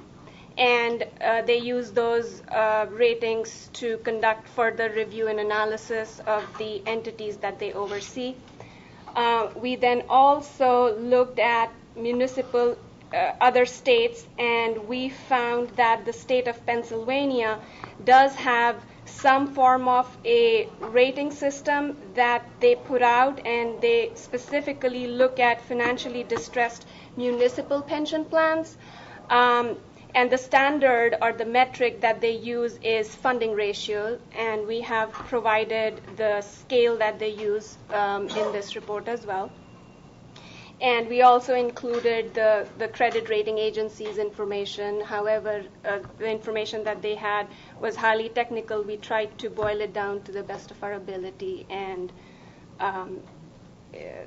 we did not find any other examples of rating systems that were specifically related to public pensions. If the members don't have any questions, in your packet, we have also included... Before you go on that, do you guys have anything you want to comment on here? I mean, we're saying, or she's saying, that we haven't found a lot to go by in terms of what others are doing. I would add only that, well, 2 things. One, pension plans obviously are a very narrow niche and very specific unto themselves. Mm-hmm. And secondly, the 3 major bond rating agencies, S&P, Moody's, and Fitch, each articulate specific criteria for measuring their pension plans. And I can provide you with that information if you'd like, the elements that they're looking at. Moody's is much more pronounced, and S&P relies heavily on GASB standards and so on. I'm not sure how much application that has to this group, but I'll be happy to get it. I've heard many of an actuary say they're not very happy with going to that source as being helpful. Right. What it's we for as a different actuaries purpose and a different set of clients. Right. Yeah. I mean, if I were taking a stab at this, it'd be, in keeping it simple, I'd try to keep it simple, and I'd have 2 elements in it. And one element is what's your funding ratio, and the other element is what's your amortization period. Although we're going to put off talking about amortization period, but what's your basis in terms of what's accumulated? Again, as you got fund to liabilities, but also even if what is your future at the level you're contributing now? Is that going to be more than enough? It's a satisfactory future amount, and that's one simple approach is to say that's an amortization period. So you look at the combination of by dividing one into the other and developing a scale. I'm not sure you have much more than you already have, because you know what the ratio of assets to liabilities are. You know what the amortization period is. So if you put those 2 together and say, okay, you're real long on your amortization period, we're going to make an F for you, and then the next one is real long on amount of accumulated assets, we'll make an A for you. Does a reader, particularly if we could do something that would catch the eye of the employee and employer, particularly the employers, and cause them to react better to seeing, wow, they've rated me as an F. I mean, these boards know if they're they know they're an F. They know in Illinois they've been an F for some time. They know in New Jersey they're in a mess. If you said, well, you're an F, does that suddenly cause any action? I'm skeptical that it would cause any more, but if it did, or even if there's a chance it did, we could put something together, and that's awfully simple, and if we throw other elements in, make a more complicated formula. I haven't given this much thought, but that's my thought.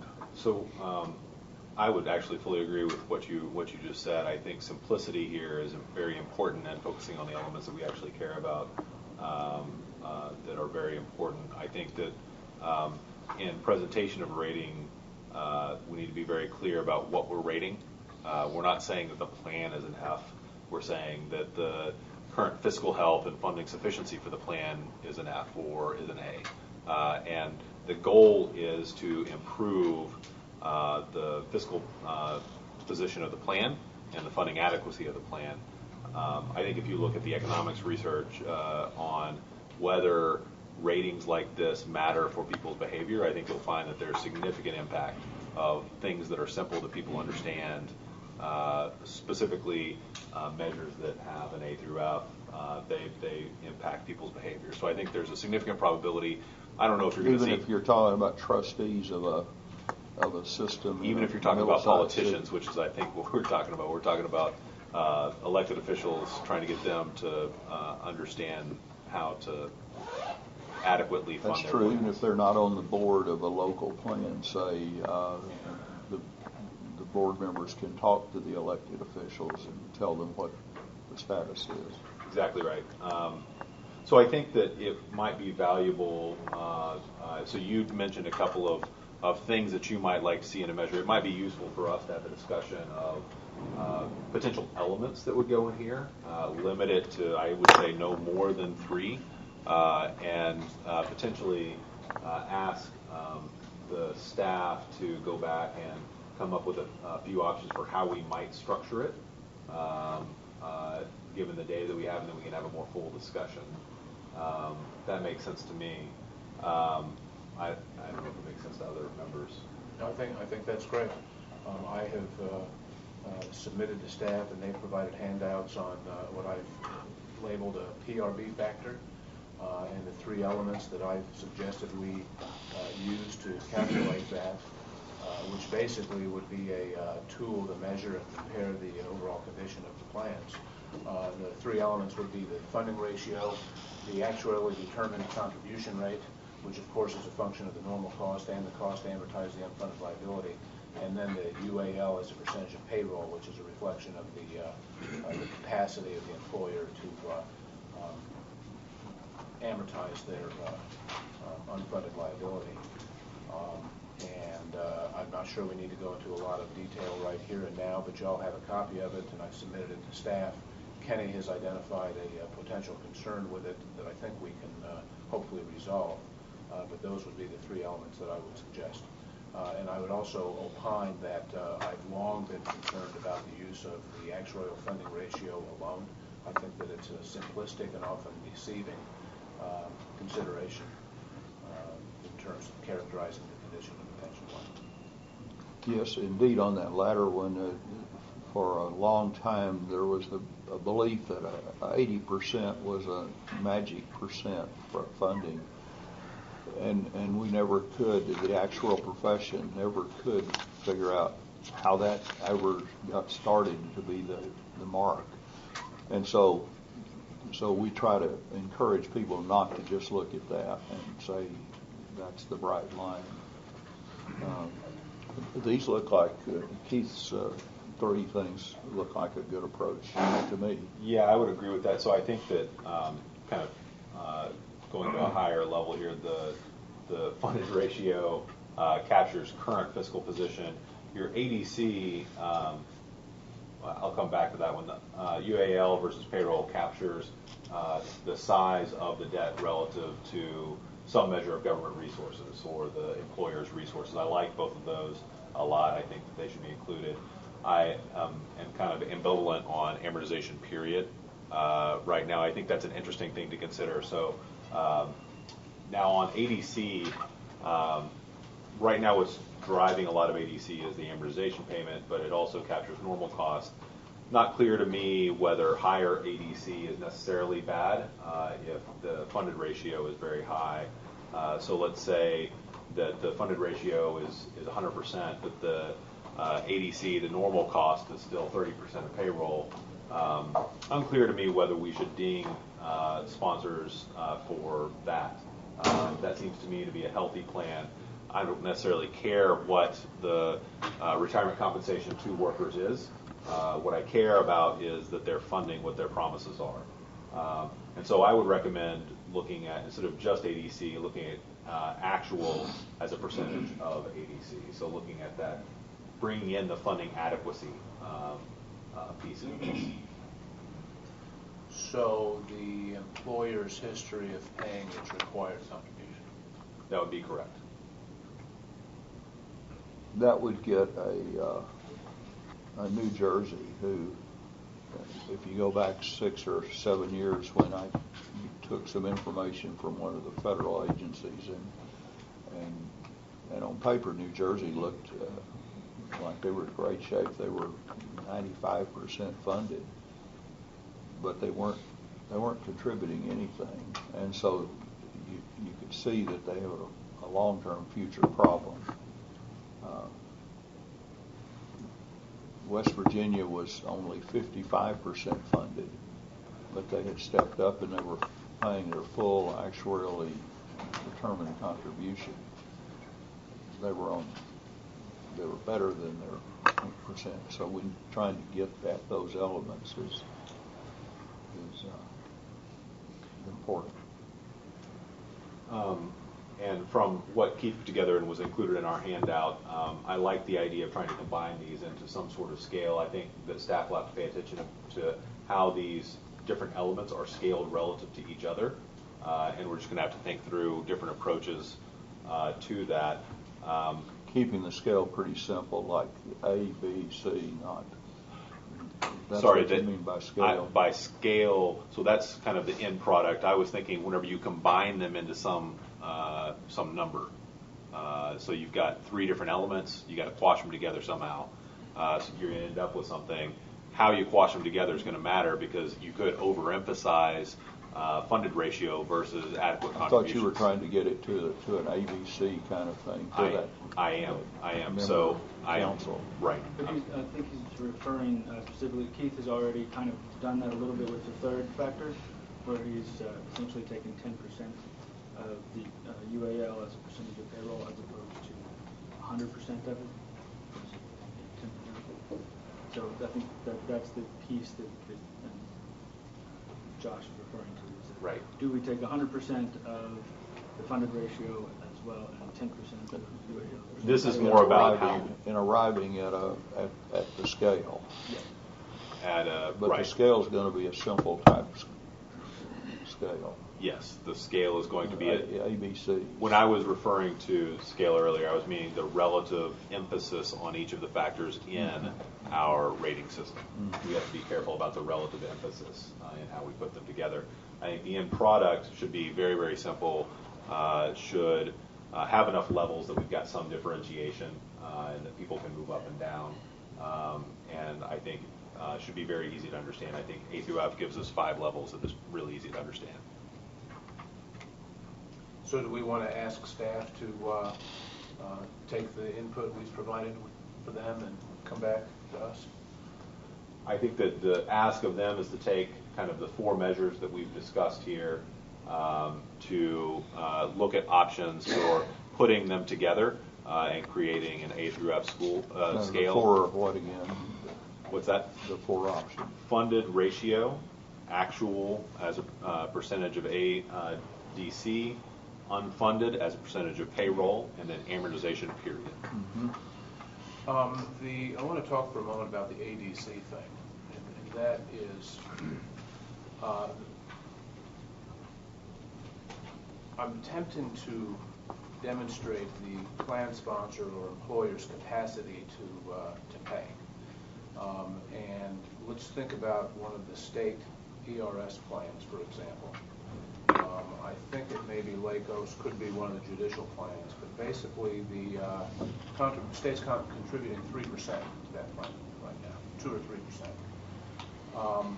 The plan is funded at only roughly 70%, so on paper it does not look to be in that great a shape, but the state could easily resolve that problem. And you compare that to a plan that's funded at, say, 80% or 90%, but the required contribution is, say, 30 or 35%, and that is a completely different ball of wax. That employer is not likely to have the additional capacity to pay down their unfunded liability. You know, the state has got this unfunded pension plan, but they're only kicking in 3% to it. If they were to just kick it up to 4 or 5%, the problem would be resolved. You're not talking about the main plan. You're talking about the late. Right, one of the smaller ERS plans. And so I don't want to forego entirely the ADC, but I also agree that with the point that Josh made, that the history of making the required contribution should be a factor. So if the staff would just consider those issues when you're crunching these, I'd be grateful.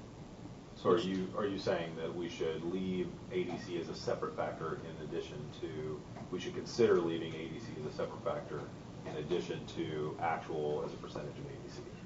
Yes, maybe we could de-emphasize the ADC and introduce the history of making the required contribution. One thing that we could do as well, another way of, so what you're trying to capture is the size of the promises relative to government resources. Yes. One way to do this, so ADC captures some of that. One way to do this would also be to look at total liabilities as a percentage of payroll. Yep. Is another way to look at that. But well, is that not the unfunded actuarial accrued liability as a percentage of payroll? No, I'm talking total liabilities, not the unfunded portion, but the entire. Like bond debt? Non-pension? Yeah. No, pension, just all pension liabilities, not the unfunded piece. The total pension liabilities. So total pension liabilities captures all of the promises, and they're on the hook for all of that relative to payroll. We'll kind of show you how levered that liability number is on top of government resources. Higher numbers just mean if they miss on something like the rate of return, that it's just going to be more meaningful for higher numbers. Yep. When you say total pension liability, you are referring to the actuarially accrued liability. Actuarial accrued liability? Yes.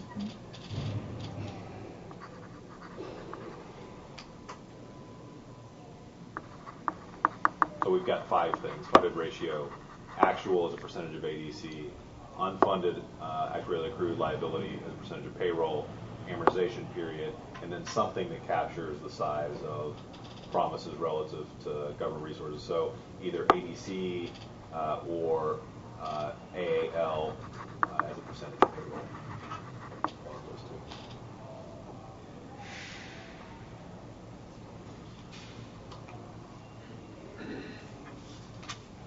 Do you guys have what you need?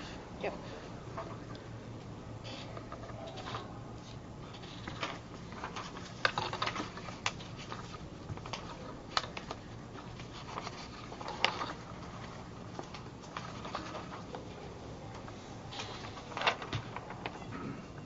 Take public comment on this one. Sure. Public comment? I just wanted to comment on the using Actuarial return contribution as part of this scoring method. In terms of TCDRS, we have plans that just pay Social Security. We have plans that don't. And the plans that don't participate in Social Security, they tend to have the higher benefits. The plans that have the higher benefits have higher costs. Because these plans don't participate in Social Security, they're going to have lower grades. And you really, unless you could somehow factor Social Security, you're talking all retirement benefits overall. Really, I think, I know this isn't your area, but you've got to look at, do they pay post-retirement medical? I mean, this is all money that retirees use that's provided by the employer. And so I think to the extent you could do a more holistic look, it would be very helpful. You're saying pull in the medical costs too? I mean, if you're trying to figure out what the cost employers are paying for retirees, you're only looking at one aspect. And I know, like, for example, Harris County, they pay retiree medical, and they participate in Social Security, but they never offer COLAs. And a lot of our appraisal districts, at the very highest benefit level, they don't participate in Social Security, they don't offer post-retirement medical plans. It's all money as far as the retirees concerned. Maybe we finish this without the sophistication that you're bringing up, and ask you and also somebody at TMRS to take that and go with it, and we'll give you some input. I mean, you guys are a different in your approach. You know, you're trying to keep up. Other entities, not cities and districts that don't participate in Social Security. Chris, I agree with your point on Social Security. The reason I didn't include it is because I'm trying to err on the side of simplicity. Mm-hmm. It would be easy to include Social Security in this calculation. Yeah. But I fall off on the medical thing because we're the pension review board, and medical it's another know. ball of wax. Yeah. It's unfortunate. That's kind of where I think the last meeting I was saying, well, I wish you didn't have to give a letter grade at all, because it really doesn't capture the holistic picture. But I can see that y'all are beyond that now. We're not, and I appreciate your comments, but we're not the compensation board. We're the Yes. But what you're trying to do is evaluate the amount of money that entities are committing to retarees. Well, and to workers and to employees, but it's pension that we're focusing on. And to clarify, I mean, I think it's still an open question about kind of this, what you're hitting on is one element that could be included. I think this is probably one where we're just going to have to be more careful than the others, because it's not clear that we should give, as you put it, lower scores simply because benefits are a little higher. I'm totally on the same page as you on that, and we'll be very careful in that. The other elements don't have that same kind of problem. The other elements are clearly in kind of the funding sufficiency and current fiscal health realm, and don't suffer from this difficulty. Yes. This is along the same lines, but within the scope of the rating system for the financial plans. A plan that doesn't raise benefits for its members over the long term would look potentially better than one that does, because and so we're not compensating for the eroding the effect of eroding inflation on compensation benefits. Plans would have a disincentive to raise benefits over the long run, and that's a danger that seems to be that you might create an incentive for keeping benefits at the current nominal level.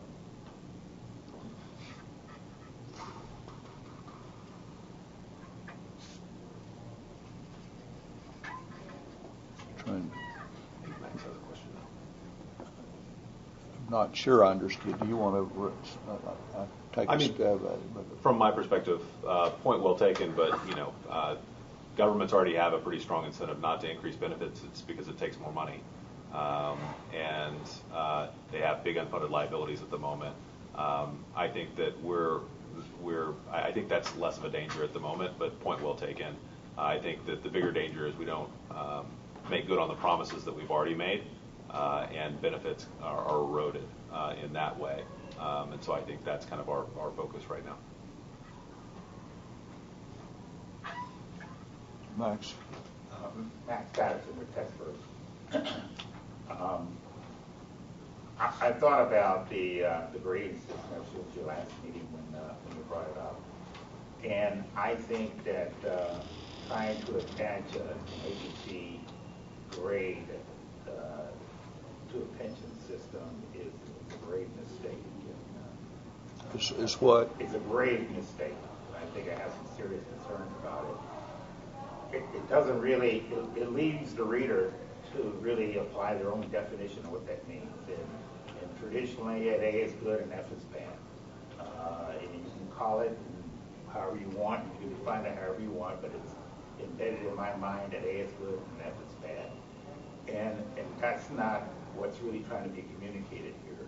And if a system is having a problem, it's far more beneficial to everybody if you state it in the narrative. And if you want to say something, you need to spell it out. And what is the problem? It's a funding problem. It's a return assumption problem. It's the way the board's staffed. I mean, you spell it out in the narrative so it's very clear. And don't try and take a simplistic approach and put a letter grade to it. A letter grade, all that does is it compounds the problem. It's like it's a red flag. You can throw it for the media to highlight it, and it's a front page story, or it allows an elected official to beat down on a system, but it doesn't really tell the whole picture, and it doesn't achieve what you really want to achieve. So I think you should seriously look at communicating in the narrative exactly what the problem is, you see it, and convey that message. And that's what the legislature does. But Max, isn't that what we're doing some, and actuaries do all the time through their evaluations, try to make it understandable that there's a shortfall and get that information not only to trustees but to the city council. And yet you do. But at the end of the day, don't throw that letter grade on there. If you throw that letter grade on there, they're going to throw everything else out the window that you said, and they're going to focus on that single grade. And I've been around this block a long time, and that's what they're going to do. And I know Keith had sort of the opposite statement last time, and I'm sort of stuck here. I think you're both right or both wrong. It's a hard issue. The fundamental difficulty that we have is bad terminology in the past, bad communications in the past. That's why I started out by saying this wouldn't be the rating system of a plan. I think that often the plans get too much of a burden, and really what we would be trying to do, and we would make it explicitly clear, that we're trying to capture the fiscal health of the pension plan, not the job the plan is doing. And the express purpose of this would be to get the employers to fundamentally pay attention and address the problems that are communicated through other channels. I think we're trying to change that dialogue, change that communication, where the plan sponsor takes more responsibility, and we focus them on their responsibility. And I think it would be incumbent on us to make it clear in whatever goes on around the rating system that that's what we're trying to do. But I disagree that attaching some sort of rating to fiscal health would have a negative effect. It could have communicated poorly. It could if people were inclined to blame the plan. That's not what we're going to try to do. We're trying to improve the funding situation by highlighting a problem in a way that hopefully the plan sponsor will understand. What you're trying to do, and I don't disagree with what you're trying to achieve, but the methodology that you're trying to go about it when you attach that grade is going to be just the opposite. And I guess we just going to have to differ on that. And I'm just telling you, I have really strong objections to that. And members, I would also recommend for us to speak with our AG council to make sure before we move further ahead in this process that there aren't any potential legal impediments for the board to get into that territory. I'm a little surprised that I don't see where they would have a problem with what we're doing. if we're building off of other things that we're doing. But I'll defer to you if you think we ought to seek counsel. It'd be great to check in on it. That would be an excellent thing. Okay. I mean, clearly we're color coding things on our current AB report, which is a rating. So, Well, I might say, Max, that anything we do, in my view, should be accompanied by a qualitative assessment from the staff. More often than not, when a plan is in distress, it has the source of that distress is the plan sponsor, either through inadequate funding, usually, or poor plan design. And the pension plans are often the poor souls tasked with carrying out the charge of the plan sponsors. And the qualitative assessment can and should inform the readers of those facts. I agree with all of that. And you can do 100% of that without putting that letter grade on it. Okay, well, I don't know that we've settled on a letter grade. What I had proposed was just a factor, a number that in and of itself wouldn't mean anything. But it's, we are the pension review board, and our job is to review, and this is one way. This is a tool in our toolbox, potentially, that will inform us and members of the public as to the overall condition of these plans. That's part of what we're being asked to do. The legislature has set up this entity to do that. Yes, sir. Jim Smith in San Antonio Fire Police. I have to agree with Max, too. I could sit here because we're in great shape in San Antonio. We get a great grade. But the stigma that Max says, that letter grade, people aren't going to do a deeper dive. Oh, they got an F. And it's almost like a self-fulfilling prophecy, almost I'm thinking of like with a kid. You got an F, you're not going to get anything done. You're already doing it. You're already doing it with this report. People know where they're at. The cities know where they're at. It's almost like a duplication, but like I said, it's attached to some sort of stigma. I agree exactly like what Max said with what you're saying, what you want to do. The objective is a correct objective, but that really does. I can sit here and say I'm good with it because we're in good shape, but I don't like what it does to my counterparts in the rest of the state. They're trying to make things better, they're trying to get things better, but that stigma, like I said, it's already on this piece of paper. And yeah, it's color coded, I get it, but it's already being done. But there's not, bottom line, there's a bad stigma to it. It's almost too simplistic, I guess, if you want to say it that way. Well, we go through with the drafting of this, and we get more input from. We'll come back to this meeting, so come back and join us and see what we come up with. Can I say one additional thing just on the stigma effect? So I understand what you guys are saying. There's been a lot of pressure on plans. I understand that that's a difficult thing to deal with. But if you look at the actual effects of A through F and the economics literature and the academic literature on what's actually happened, improvement has happened. It's gotten the attention of the people that need to be woken up, and improvement has happened. So I understand that it feels like a lot of pressure has been put on plans and there's going to be a stigma effect, but the way this is generally worked out in other situations is it puts pressure on the appropriate people to take action that improves things. So I appreciate the comments, and I think that will certainly inform our decision, but those kind of ratings, whenever they've been looked at in an academic way, have resulted in improvement, not necessarily this vicious cycle and downturn. Yes. I just wanted to offer a comment. We're going to continue to go down this road. It might be helpful to survey the systems and their actuaries on what they consider to be the most relevant metrics to their plan, because I think that answer is going to be very different depending on the combination of factors that exist for a given plan. I can tell you what we think the most important metric is because we had heavy discussion of it last session, but our answer may not be the same as another system's, and so I think that may be helpful in coming up with some sort of schematic.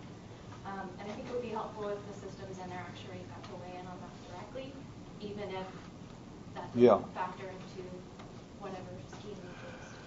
Good suggestion.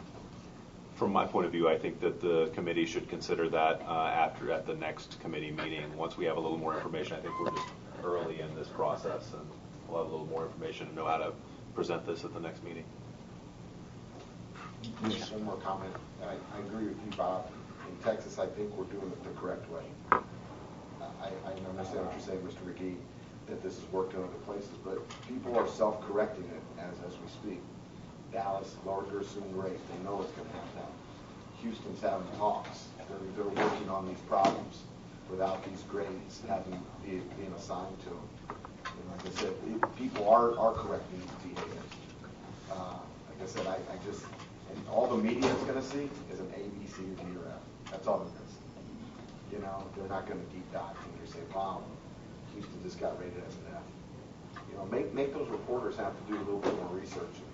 Like I said, we already have the numbers in. The people are self-correcting in Texas. Like I said, I'm really proud of how we're doing and how the plans are. You know, people are taking care of business. That's my 2 cents.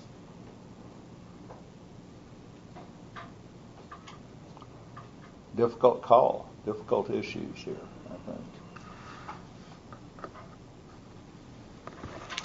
Where are we? Are we ready for? We're date and location number 7, date and location. Yeah. Yeah, we have set up 2 additional actuarial committee meetings, this group. One is September 15 and the other is October 13. So unless there's any comment on that, that's when our next 2 actuarial committee meetings will be. And now we're to invitation for audience participation. And we've gotten a lot and we appreciate it, but this is your last shot today. One more comment unrelated Yeah. to the other agenda items. Is there a possible alternative venue we could use for these meetings? It's incredibly difficult to hear y'all in this room. And I know if our boardroom is free, we would gladly offer it up, and it's a little easier to hear people. But both the last 2 meetings I've had difficulty hearing y'all. And there are some other spaces in state facilities that might be more conducive to this meeting. We can definitely. I had wondered if it was maybe you're talking about ERS. Yes, Yeah. I've been given permission to offer our boardroom We to do y'all have this for free.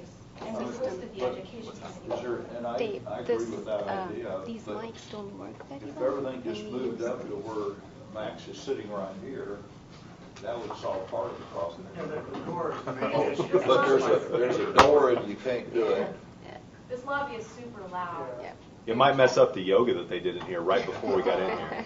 I think we should consider other setups or other rooms, and would encourage the staff to, if people are audience members are having trouble hearing, encourage them to And ERS, investigate other options. if ERS has a, If well, our you've boardroom got, is free, you can use it. usually you have what, how many rooms, 2 or 3 that would? We have an auditorium that's pretty big, and then we have an actual dedicated boardroom. So either one can be used, and they can be closed off if one's in use. We'll ask the staff to work with you all. And we Investigate. have Yeah. Thank had you board for the- meetings in thank you for the the offer. pier. That'd be great. Thanks for the offer. And parking is easier around our building. I just want to sell that. Parking what? She said it's bad. Parking's It's easier. around here. Oh, it's easier? Yeah. It is easier. Oh, come on. I find it hard over there. What am I missing? Are you talking about on the street? Actually, all around. Yeah. And we have some. Anyway, even if it's harder, you do have a good place. So that's, I believe that's it. So, if there's no other business, I'd move for adjournment, Mr. Chairman. Second. moved and seconded. We're adjourned. Well, I don't think.